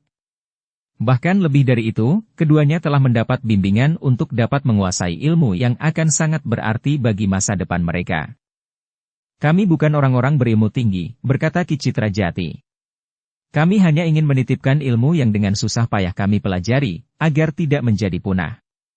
Anak kandung kami yang hanya seorang, ternyata telah memilih mewarisi ilmu yang dialirkan oleh cabang perguruan yang lain, sehingga justru karena itu ia tidak lagi dapat mewarisi ilmu kami. Sementara itu, aku melihat kelebihan pada Gelagah Putih dan Rara Wulan, sehingga menurut pendapat kami akan dapat menjadi sarang untuk kemampuan kami yang tidak seberapa berarti itu. Dengan demikian sepeninggal kami berdua, ilmu kami masih akan tetap hidup di dalam diri Gelagah Putih dan Rara Wulan, bersama-sama dengan cabang ilmu berbagai perguruan yang sudah ada lebih dahulu di dalam diri mereka. Ilmu yang Ki Citrajati dan Nyi Citrajati berikan, akan melengkapi perbendaharaan ilmu mereka. Sekali lagi kami mengucapkan terima kasih. Selanjutnya, perkenankanlah kami berdua tetap ikut mengaku keduanya anak dan menantu kami. Silahkan, Ki Citrajati dan Nyi Citrajati. Anak-anak itu tentu merasa semakin hangat jika mereka mempunyai orang tua rangkap, di samping mertua mereka. Perkenalan Ki Citrajati dan Nyi Citrajati dengan Ki Widura pun cepat menjadi akrab. Mereka merasa bahwa Gelagah Putih dan Rara Wulan merupakan perekat dari hubungan mereka. Hari itu, Ki Citrajati dan Nyi Citrajati beristirahat di padepokan kecil di Jati Anom itu.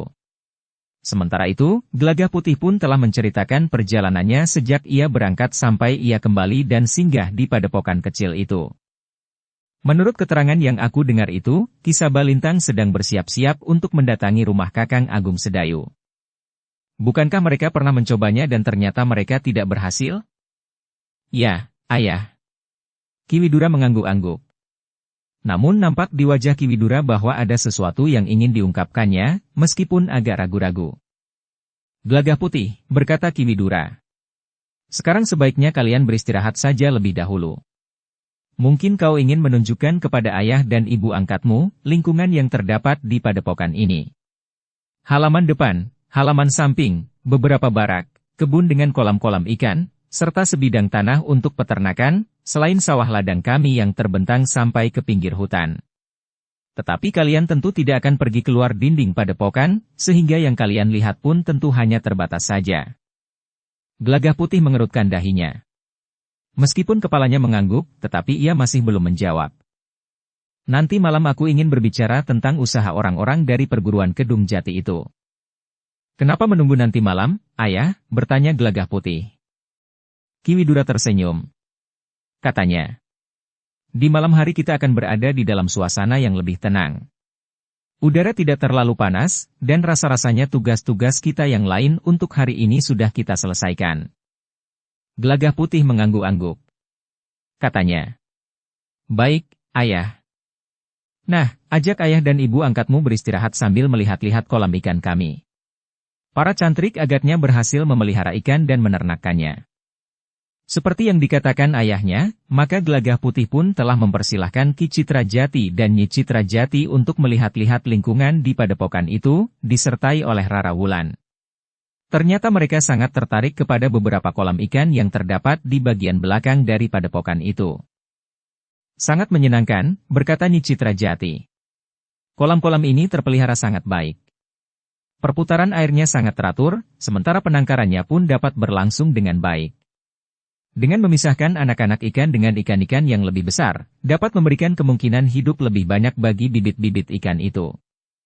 Ya, Ibu, sahut Gelagah Putih.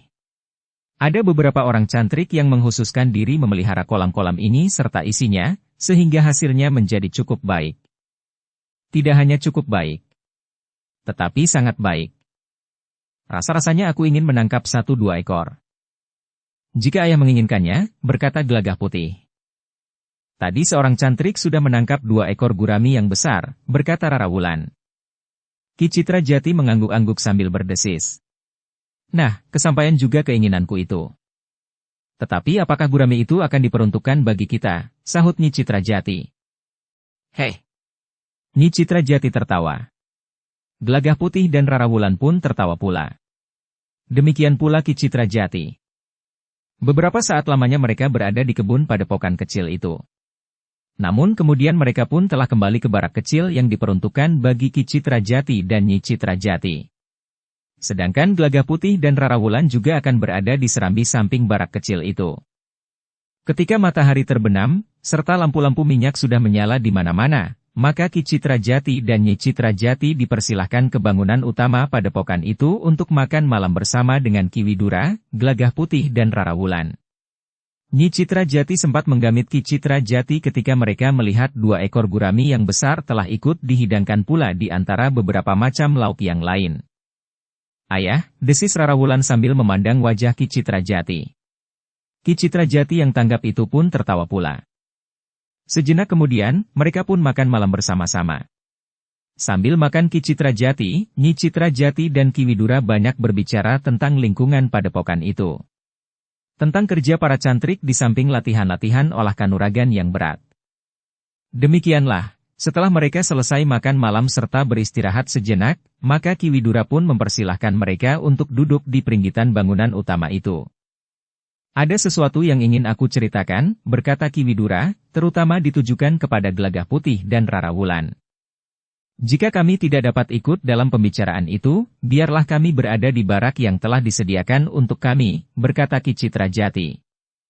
"Tidak. Ki Citra Jati dan Nyi Citra dapat saja ikut dalam pembicaraan itu. Bukan satu hal yang perlu dirahasiakan di antara kita." "Terima kasih, Ki Widura," desis Ki Citra Jati. Sejenak kemudian, mereka berlima pun telah berada di peringgitan. Seorang cantrik telah menghidangkan minuman hangat pula bagi mereka yang duduk di peringgitan itu. Baru sejenak kemudian Ki Widura pun berkata, "Gelagah Putih, aku ingin menanggapi ceritamu tentang orang-orang dari perguruan Kedung Jati yang dipimpin Ki Sabalintang itu." Gelagah Putih pun beringsut setapak. Sambil mengangguk ia pun menyahut, "Ya, Ayah. Kami memang sangat mengharapkannya. Mungkin kau akan terkejut mendengar kabar yang bagaikan tertiup angin. Sebentar saja telah menebar di sekitar Mataram. Aku mendengar dari seorang cantrik yang kebetulan pulang menengok orang tuanya yang tinggal di Cupuatu." "Berita apa yang didengarnya, Ayah?" "Kalau hal ini aku katakan kepadamu, Gelagah Putih, bukan berarti bahwa aku mempercayainya." "Ya, Ayah." Terasa jantung Gelagah Putih bagaikan berdetak semakin cepat.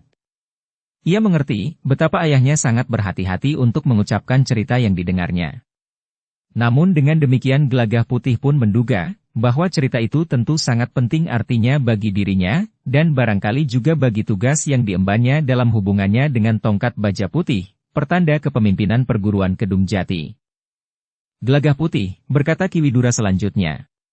"Menurut kabar yang tersebar di sekitar Mataram, kedua tongkat baja putih dari perguruan Kedung Jati itu justru sudah menyatu. Pada saat kau mengembara untuk menemukan tongkat baja putih yang dibawa oleh Ki Sabalintang, maka cerita yang kemudian tersebar itu mengatakan bahwa banyak orang yang telah melihat 2 orang laki-laki dan perempuan dengan berkuda putih berkeliaran di kaki Gunung Merapi. Kedua-duanya membawa tongkat baja putih, pertanda kepemimpinan perguruan Kedung Jati. Parahnya, Gelagah Putih, orang-orang itu telah menyebut perempuan yang membawa tongkat baja putih itu adalah Nyi Lurah Agung Sedayu, yang namanya sendiri adalah Sekar Mirah. Sedang laki-laki itu adalah Ki Sabalintang. Sekar Mirah ternyata telah terpikat oleh wujud kewadagan Ki Sabalintang, yang wajahnya cemerlang bagaikan bintang. Sebenarnya lah di dalam diri Ki Sabalintang telah menitis bintang yang disebut Lintang Rinonce, yang digambarkan sebagai sosok manusia yang ketampanannya tidak ada taranya. Sepadan dengan Arjuna dalam dunia pewayangan. Atau Kamajaya dari alam kedewataan, atau bagaikan Panji Asmara Bangun dalam cerita Panji. Wajah Gelagah Putih terasa menjadi panas mendengar cerita itu. Sementara itu, Rara Wulan yang tidak dapat menahan perasaannya lagi tiba-tiba saja memotong. "Aku tidak percaya, Ayah." "Ya. Aku pun tidak percaya. Tetapi cerita itu semakin lama semakin meluas. Sebentar lagi, Angger Swandaru pun tentu akan segera mendengarnya. Aku tidak tahu apa yang akan dilakukan oleh Angger Swandaru jika ia mendengar cerita itu." "Ini fitnah, Ayah," geram Gelagah Putih. "Ya. Tentu saja itu fitnah. Apakah Mbokayu Sekar Mirah sendiri sudah mendengarnya?" "Aku belum tahu, Gelagah Putih. Aku belum sempat pergi ke Tanah Perdikan. Dongeng itu baru aku dengar 3 atau 4 hari yang lalu, setelah cantrik itu kembali ke padepokan ini. Jika demikian, kami harus segera sampai di tanah perdikan menoreh, ayah. Kami harus segera memberitahukan kepada Kakang Agung Sedayu dan Bokayu Sekar Mirah, agar mereka dapat mengambil langkah-langkah yang diperlukan. Ya. Bukankah esok pagi kalian akan pergi ke tanah perdikan menoreh? Kau dapat berbicara dengan kakangmu serta Bokayumu. Kami akan berangkat malam ini, ayah. Kau tidak perlu berangkat malam ini, Gelagah Putih. Bukankah bedanya tidak akan terlalu lama? Tidak, ayah. Jika ayah menceritakan fitnah ini sore tadi, kami akan dapat berangkat lebih awal. Bermalamlah di sini malam ini. Berangkatlah esok pagi-pagi sekali. Tidak, ayah. Aku akan berangkat malam ini. Itulah yang aku cemaskan, Gelagah Putih. Jika aku mengatakannya sore tadi, kau pun tentu akan segera berangkat pula. Karena aku ingin kau berada di sini agak lebih lama, maka baru sekarang aku menceritakannya, dengan harapan bahwa kau dapat menunda keberangkatanmu sampai esok pagi. Ayah, bukankah tidak ada masalah di padepokan ini, sehingga kehadiranku di sini tidak terlalu penting? Tetapi kedatanganku di tanah perdikan menoreh, mungkin akan dapat membawa perubahan terhadap keadaan yang akan sangat mengganggu ketenangan keluarga Kakang Agung Sedayu itu. Ki Widura menarik nafas panjang. Katanya, jika demikian, terserahlah kepadamu. Tetapi aku akan minta Ki Citra Jati dan Nyi Citra Jati untuk tetap berada di padepokan ini, setidak-tidaknya untuk malam ini. Terima kasih, Ki Widura. Tentu masih ada waktu bagi kami berdua untuk datang pada kesempatan lain, jika Yang Maha Pencipta memberi kami umur panjang. Apa boleh buat, berkata Ki Widura. Aku tidak berani menahan Gelagah Putih dan Rara Wulan. Jika terjadi sesuatu, aku akan dapat dianggap bersalah. Bukan begitu, ayah, sahut Gelagah Putih. Aku hanya ingin berbuat sesuatu sejauh dapat aku lakukan, sehingga aku tidak akan menyesalinya. Baiklah. Pergilah. Kalian tidak perlu berjalan kaki sampai tanah perdikan menoreh. Kalian dapat berkuda dari padepokan ini. Kami juga akan menyediakan kuda bagi Ki Citra Jati dan Nyi Citra Jati. Gelagah Putih termangu-mangu sejenak. Dengan agak ragu ia pun bertanya. Jika kami membawa 4 ekor kuda dari padepokan ini, apakah kami tidak mengganggu kegiatan yang berlangsung di sini? Tidak, Gelagah Putih, kami tidak mempunyai banyak kegiatan. Sedangkan di padepokan ini masih ada beberapa ekor kuda. Terima kasih, ayah, desis Gelagah Putih. Demikianlah, maka sejenak kemudian Gelagah Putih dan Rara Wulan pun segera berbenah diri. Mereka benar-benar akan berangkat ke tanah perdikan menoreh malam itu juga, bersama Ki Citra Jati dan Nyi Citra Jati. Menjelang tengah malam, maka Gelagah Putih, Rara Wulan, Ki Citra Jati dan Nyi Citra Jati sudah siap untuk berangkat. Ki Widura dan beberapa orang cantrik melepas mereka di pintu gerbang. Hati-hatilah, Gelagah Putih, pesan Ki Widura. Ya, ayah. Jika kudamu letih, jangan paksa berlari terus. Sekali-sekali kau harus beristirahat. Seandainya bukan kau yang letih, kudamulah yang memerlukan beristirahat barang sejenak. Mungkin minum atau sedikit makan rumput yang tumbuh di tanggul-tanggul parit. Ya, ayah. Demikianlah. Maka sejenak kemudian Gelagah Putih, Rara Wulan, Ki Citra Jati dan Nyi Citra Jati pun sudah berada di punggung kuda mereka. Sebelum kuda mereka berlari meninggalkan regol padepokan, Gelagah Putih masih berpesan. Baktiku berdua buat Kakang Untara di Jati Anom, ayah. Jika ayah bertemu dengan Kakang Untara, tolong katakan bahwa aku tidak sempat singgah. Mungkin ayah pun perlu menyampaikan fitnah itu kepada Kakang Untara. Juga jika ayah bertemu dengan Kakang Swandaru. Aku tidak sempat singgah di Jati Anom, maupun di Sangkal Putung. Baik. Gelagah Putih. Mereka akan mengerti, kenapa kau tidak singgah. Terima kasih, ayah. Sejenak kemudian, maka 4 ekor kuda telah berlari di jalan-jalan bulak yang panjang. Gelap malam tidak menjadi hambatan perjalanan mereka. Mereka sudah terbiasa melintasi kegelapan. Meskipun demikian, mereka tidak memacu kuda mereka terlalu kencang. Meskipun mereka tidak akan singgah di Mataram, tetapi mereka mengambil jalan yang terbaik bagi perjalanan mereka, sehingga kuda-kuda mereka tidak mengalami kesulitan di perjalanan. Bukankah jalan ini jalan yang menuju ke Mataram? Bertanya Ki Citrajati. Ya, ayah. Kita akan mengambil jalan pintas setelah kita mendekati kota raja. Tetapi kita akan segera memasuki jalan utama, menuju ke Tanah Perdikan Menoreh. Ki Citrajati mengangguk-angguk. Sebagai seorang pengembara, maka ia pun pernah menjelajahi daerah yang dilaluinya itu. Ia pun pernah, bahkan tidak hanya sekali, pergi untuk melihat-lihat kota raja. Ia pun pernah menelusuri jalan menyeberangi Kali Praga, memasuki daerah Tanah Perdikan Menoreh. Tetapi Ki Citrajati dan Nyi Citrajati belum pernah tersangkut dengan persoalan-persoalan yang terjadi di Mataram dan di Tanah Perdikan Menoreh. Sehingga karena itu, maka keduanya pun hanya sekedar lewat dan tidak mengenali daerah itu lebih ke kedalamannya. Ketika keempat orang itu sampai di Kali Opak, maka mereka berempat pun bersepakat untuk beristirahat. Agaknya kuda-kuda mereka telah merasa letih. Mereka pun membiarkan kuda mereka minum air sungai yang sejuk dan bening. Apalagi di malam hari. Sementara kuda mereka beristirahat, maka keempat orang itu pun duduk pula di atas batu-batu besar yang berserakan di Kali Opak. Meskipun batu-batu itu basah oleh embun, namun keempat orang itu tidak menghiraukannya. Malam ini terasa dingin, desis Ki Citrajati. Angin basah bertiup dari selatan, sahut Nyi Citrajati. Embun pun sudah menitik membasahi bebatuan dan dedaunan. Jika kita tidak duduk di punggung kuda yang berlari, mungkin kita pun akan merasa malam ini lebih dingin lagi. Ki Citrajati tidak menyahut. Ketika ia menengadahkan wajahnya, maka dilihatnya bintang-bintang sudah bergerak dari tempatnya. Beberapa saat kemudian, Gelagah Putih yang gelisah pun berkata, "Apakah kita dapat segera melanjutkan perjalanan?" "Marilah." Nyi Citrajati pun segera bangkit. "Jika kita berhenti terlalu lama, mataku justru mulai mengantuk." Yang lain pun segera bangkit pula. Sementara Ki Citrajati pun berkata, "Kuda-kuda itu sudah cukup beristirahat. Tetapi kita masih harus beristirahat lagi sebelum kita menyeberang Kali Praga." Perjalanan ke Tanah Perdikan Menoreh itu mereka tempuh tanpa hambatan yang berarti. Mereka berhenti hanya sekedar untuk memberi kesempatan kuda-kuda mereka beristirahat.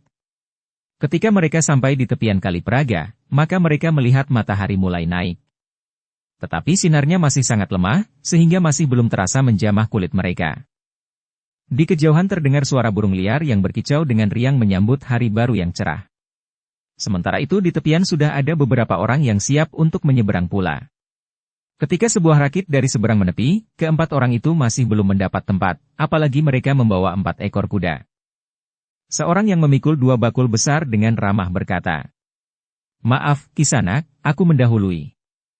"Silahkan." Itu dari seberang telah meluncur sebuah rakit yang besar. "Kami akan menumpang rakit itu." Orang yang memikul 2 bakul yang besar itu pun segera naik. Tetapi matanya masih saja menatap Gelagah Putih dan Rara Wulan, kemudian berganti menatap Ki Citrajati dan Nyi Citrajati. Tatapan mata orang itu terasa aneh, desis Gelagah Putih. "Ya. Aku juga memperhatikannya," sahut Rara Wulan. Gelagah Putih menarik nafas panjang. Namun rakit yang membawa orang itu pun mulai bergerak mengikuti arus Kali Praga. Namun kemudian rakit itu pun menjadi semakin ke tengah, melintas ke sisi barat. Baru beberapa saat kemudian, sebuah rakit yang terhitung besar menepi. Penumpangnya pun segera turun ke tepian. Sementara itu, Gelagah Putih, Rara Wulan, Ki Citrajati dan Nyi Citrajati pun naik ke atas rakit yang besar itu. Yang naik bersama mereka hanyalah 2 orang perempuan yang membawa seikat setagen lurik dan seikat kain lurik. Rakit itu tidak terlalu lama berhenti di sisi sebelah timur. Ketika rakit yang lain mulai bergerak ke timur, maka rakit yang terhitung besar dengan 4 orang tukang satang itu pun mulai bergerak pula. Ketika mereka berempat turun di tepian sebelah barat Kali Praga, Gelagah Putih dan Rara Wulan masih melihat orang yang memikul sepasang bakul itu berdiri di tepian. Bahkan orang itu pun kemudian berjalan mendekatinya. "Apakah aku boleh bertanya, Kisanak?" desis orang itu hampir berbisik kepada Gelagah Putih. "Apa yang akan kau tanyakan? Siapakah di antara kalian yang disebut Ki Sabalintang dan Nyi Lurah Agung Sedayu, yang kemudian telah bergabung dengan perguruan Kedung Jati?" Terasa jantung Gelagah Putih bagaikan tersentuh bara. Namun dengan sekuat tenaga Gelagah Putih berusaha untuk menahan diri. Bahkan ketika Rara Wulan dengan serta-merta melangkah maju, Gelagah Putih sempat menahannya. Ki Citra Jati dan Nyi Citra Jati tidak berdiri terlalu dekat dengan mereka, sehingga keduanya tidak segera mengetahui apa yang dibicarakan oleh Gelagah Putih dan Rara Wulan dengan orang yang membawa dua bakul serta pikulan itu. Betapapun panasnya dada Gelagah Putih, namun ia sempat tersenyum. Gelagah Putih itu pun justru bertanya. Nah, siapakah menurut pendapatmu? Aku dan perempuan itu, atau orang tua itu dengan perempuan yang bersamanya? Siapakah yang lebih pantas dari kami memiliki tongkat baja putih sebagai lambang kepemimpinan perguruan Kedung Jati? Orang itu merasa ragu. Di luar sadarnya ia pun berkata, aku tidak dapat menebak. Tetapi menurut gambaranku, kedua orang tua itu tentu terlalu tua untuk disebut Kisah Balintang, titisan dari lintang Rinonce yang bercahaya di waktu fajar. Itu lintang Panjer Rina, potong Rara Wulan. Tetapi menurut pendengaranku, Kisah Balintang itu bukan titisan lintang Panjer Rina. Jadi, apakah kau yang disebut Kisah Balintang, dan perempuan ini Nyi Lurah Agung Sedayu? Jadi menurut pendapat Kisanak, aku pantas menjadi titisan lintang Rinonce? Menurut pendapatku, Kisanak ini masih terlalu muda. Apakah aku masih nampak sangat muda? Orang itu ragu-ragu sejenak. Namun kemudian ia pun memandang Rara Wulan sambil berkata, aku meragukan Nyi Lurah Agung Sedayu itu. Gelagah Putih tertawa. Dengan nada tinggi ia pun bertanya. Kenapa kau meragukannya? Apakah Nyi Lurah masih semuda itu? Ketika ia menikah dengan Ki Lurah, umurnya baru 13 tahun. Tetapi kemampuannya sudah berada di atas kemampuan Ki Lurah Agung Sedayu. Pada umur 13 tahun, di bawah bimbingan gurunya yang disebut Ki Sumangkar, ia adalah seorang perempuan yang berilmu tinggi, yang pantas mewarisi tongkat baja putih itu. Namun akhirnya, Nyi Lurah itu telah kembali ke kandangnya. Nyi Lurah telah bergabung bersamaku. Kedua orang tua itu adalah penasihatku. Bukan saja tentang olah kanuragan, karena keduanya juga guruku, tetapi juga tentang cara-cara yang harus aku tempuh untuk membangkitkan kembali perguruan Kedung Jati, yang sudah cukup lama terbengkalai. Orang itu mengangguk-angguk. Namun orang itu agak terkejut ketika Gelagah Putih bertanya. Dari mana kau dengar bahwa Nyi Lurah Agung Sedayu sudah bergabung dengan aku? Kenapa pula kau bertanya kepadaku, apakah aku yang disebut Kisah Balintang? Aku adalah penjual berbagai jenis akar, batang dan daun untuk obat-obatan. Untuk daya tahan tubuh, kekebalan dan sebagainya. Aku juga berjualan bebatuan yang mengandung khasiat. Aku berkeliling dari pasar ke pasar, dari rumah ke rumah dan dari satu tempat ke tempat yang lain. Gelagah Putih mengangguk-angguk. Katanya, jadi karena hubunganmu sangat luas, maka kau telah mendengar dari salah seorang dari mereka, bahwa Nyi Lurah Sekar Mirah telah bergabung dengan Kisah Balintang? Ya.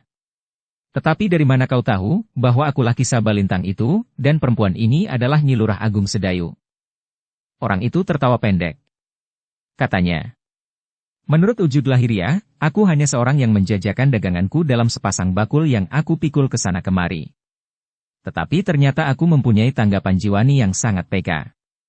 Demikian aku melihat kalian berdua, maka jiwaku telah tergetar. Seakan-akan ada suara gaib yang berbisik di telingaku, bahwa aku telah bertemu dengan Kisah Balintang dan Nyi Lurah Agung Sedayu. Sepasang titah linui, yang masing-masing memiliki tongkat baja putih pertanda kepemimpinan perguruan Kedung Jati. Ternyata bahwa kau mempunyai kelebihan dari kebanyakan orang. Ternyata pangretamu sangat tajam.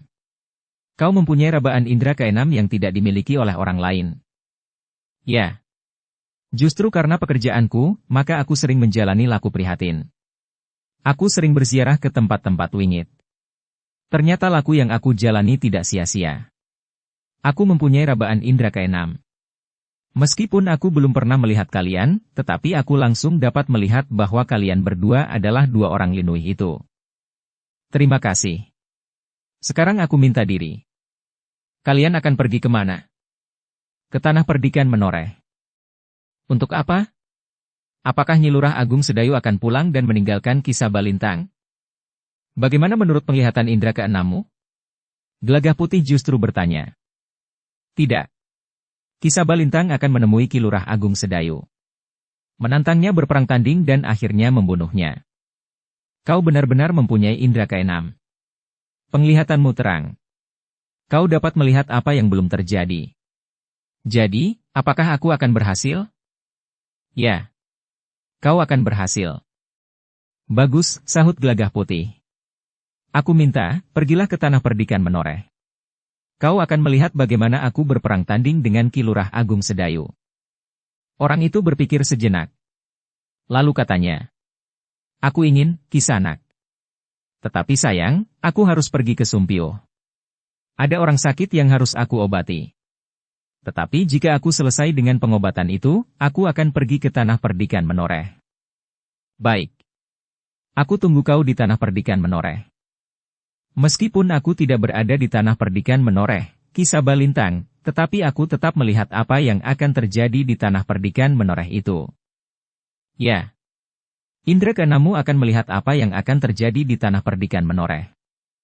Demikianlah. Maka Gelagah Putih dan Rara Wulan pun segera memberi isyarat kepada Ki Citra Jati dan Nyi Citra Jati untuk melanjutkan perjalanan mereka ke Tanah Perdikan Menoreh.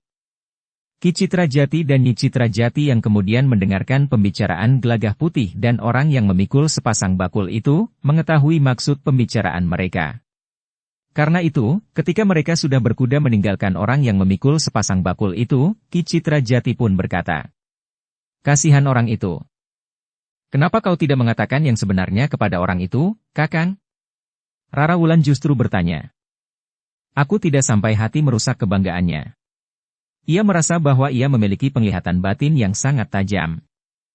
Tetapi pengakuanmu bahwa kau adalah Ki Sabalintang telah menyesatkannya. Ya. Aku memang tidak seharusnya berbuat seperti itu. Tetapi jika ia tahu bahwa ia telah keliru, maka ia akan menjadi sangat kecewa.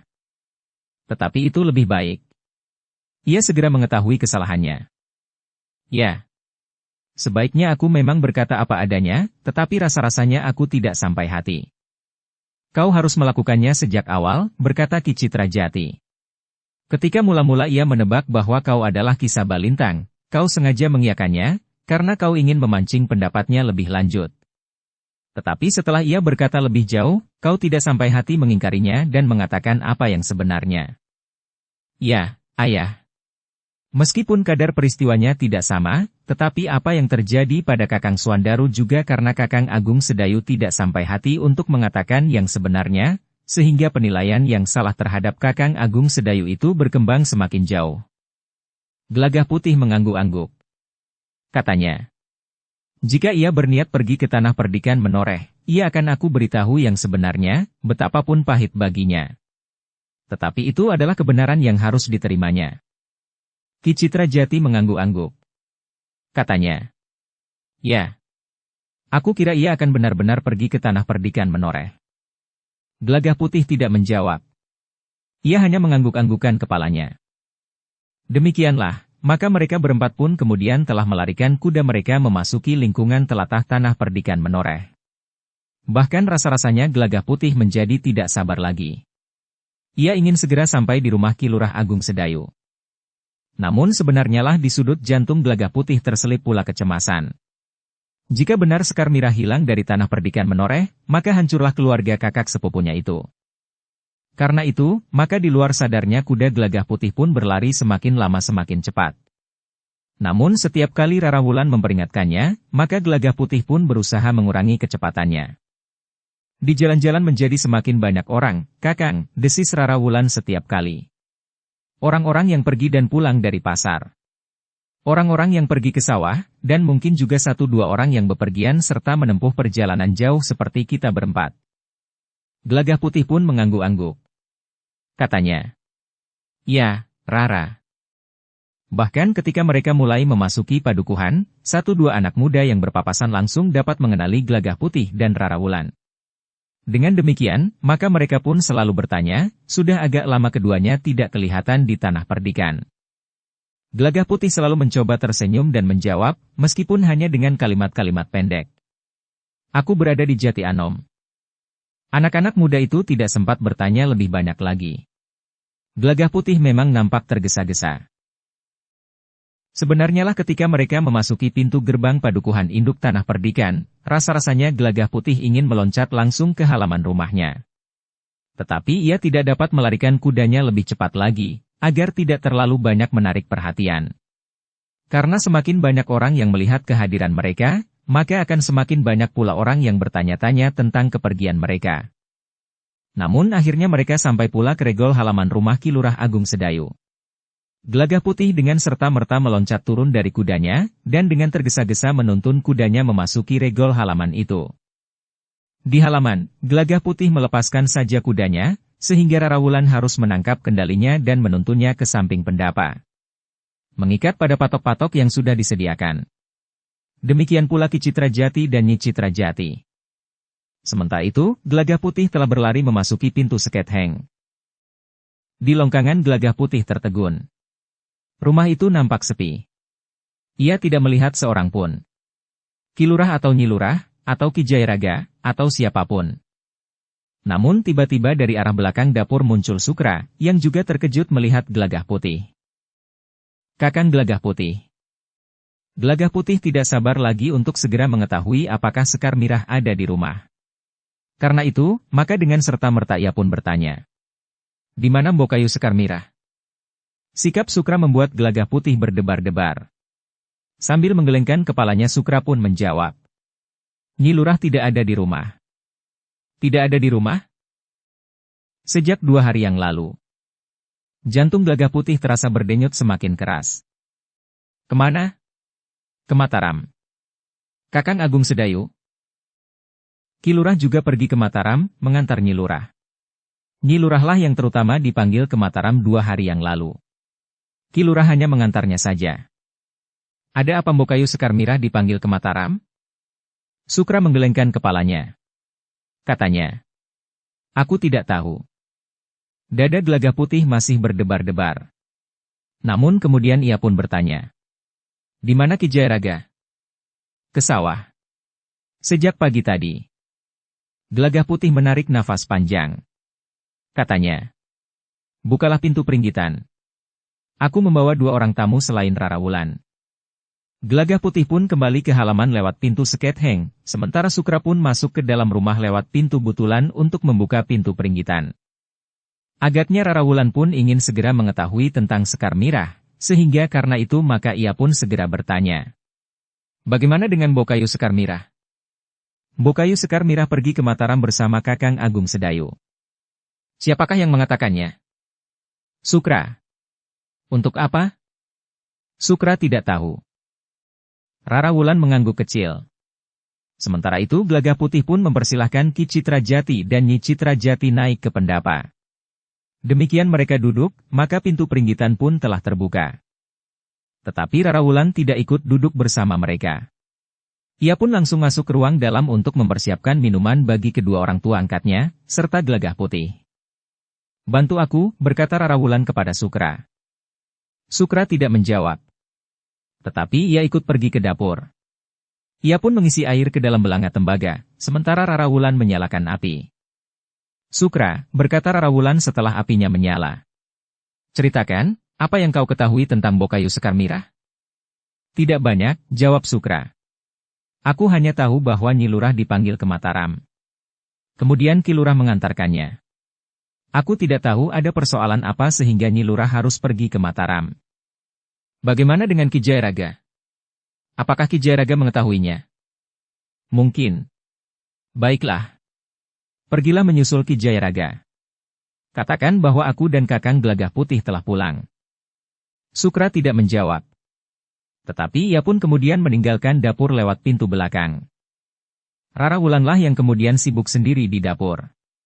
Disiapkannya beberapa buah mangkuk yang tersimpan rapi di dalam geledek bambu. Agaknya Rara Wulan masih belum lupa letak perkakas dapur di rumah Ki Lurah Agung Sedayu itu. Sejenak kemudian, minuman pun telah siap. Rara Wulan sendiri yang membawa minuman itu ke peringgitan. Di mana Sukra? Bertanya Gelagah Putih. Menyusul Ki Jayaraga. Mungkin Ki Jayaraga mengetahui kenapa Mbokayu Sekar Mirah dipanggil ke Mataram. Gelagah Putih mengangguk-angguk. Sementara Ki Citrajati pun bertanya. Siapakah Ki Jayaraga itu? Seseorang yang sudah kami anggap keluarga sendiri. Ki Jayaraga adalah salah seorang guruku. Menarik sekali. Di mana Ki Jayaraga sekarang? Di sawah. Di sawah? Ya. Untuk mengisi waktunya, Ki Jayaraga rajin sekali pergi ke sawah. Beberapa kotak sawah digarapnya sendiri. Sejak membajak sampai membajak lagi. Seorang yang sangat rajin. Berapakah usia Ki Jayaraga? Seusia ayah. Ki Citra Jati mengangguk-angguk. Sementara itu, seorang tua memanggul cangkul di pundaknya memasuki regol halaman rumah Ki Lurah Agung Sedayu, diikuti oleh Sukra. Itulah Ki Jayaraga, ayah, berkata Gelagah Putih sambil bangkit berdiri. Bersambung ke bab 494. Dukung kami dengan subscribe, follow, like, komen dan share. Terima kasih.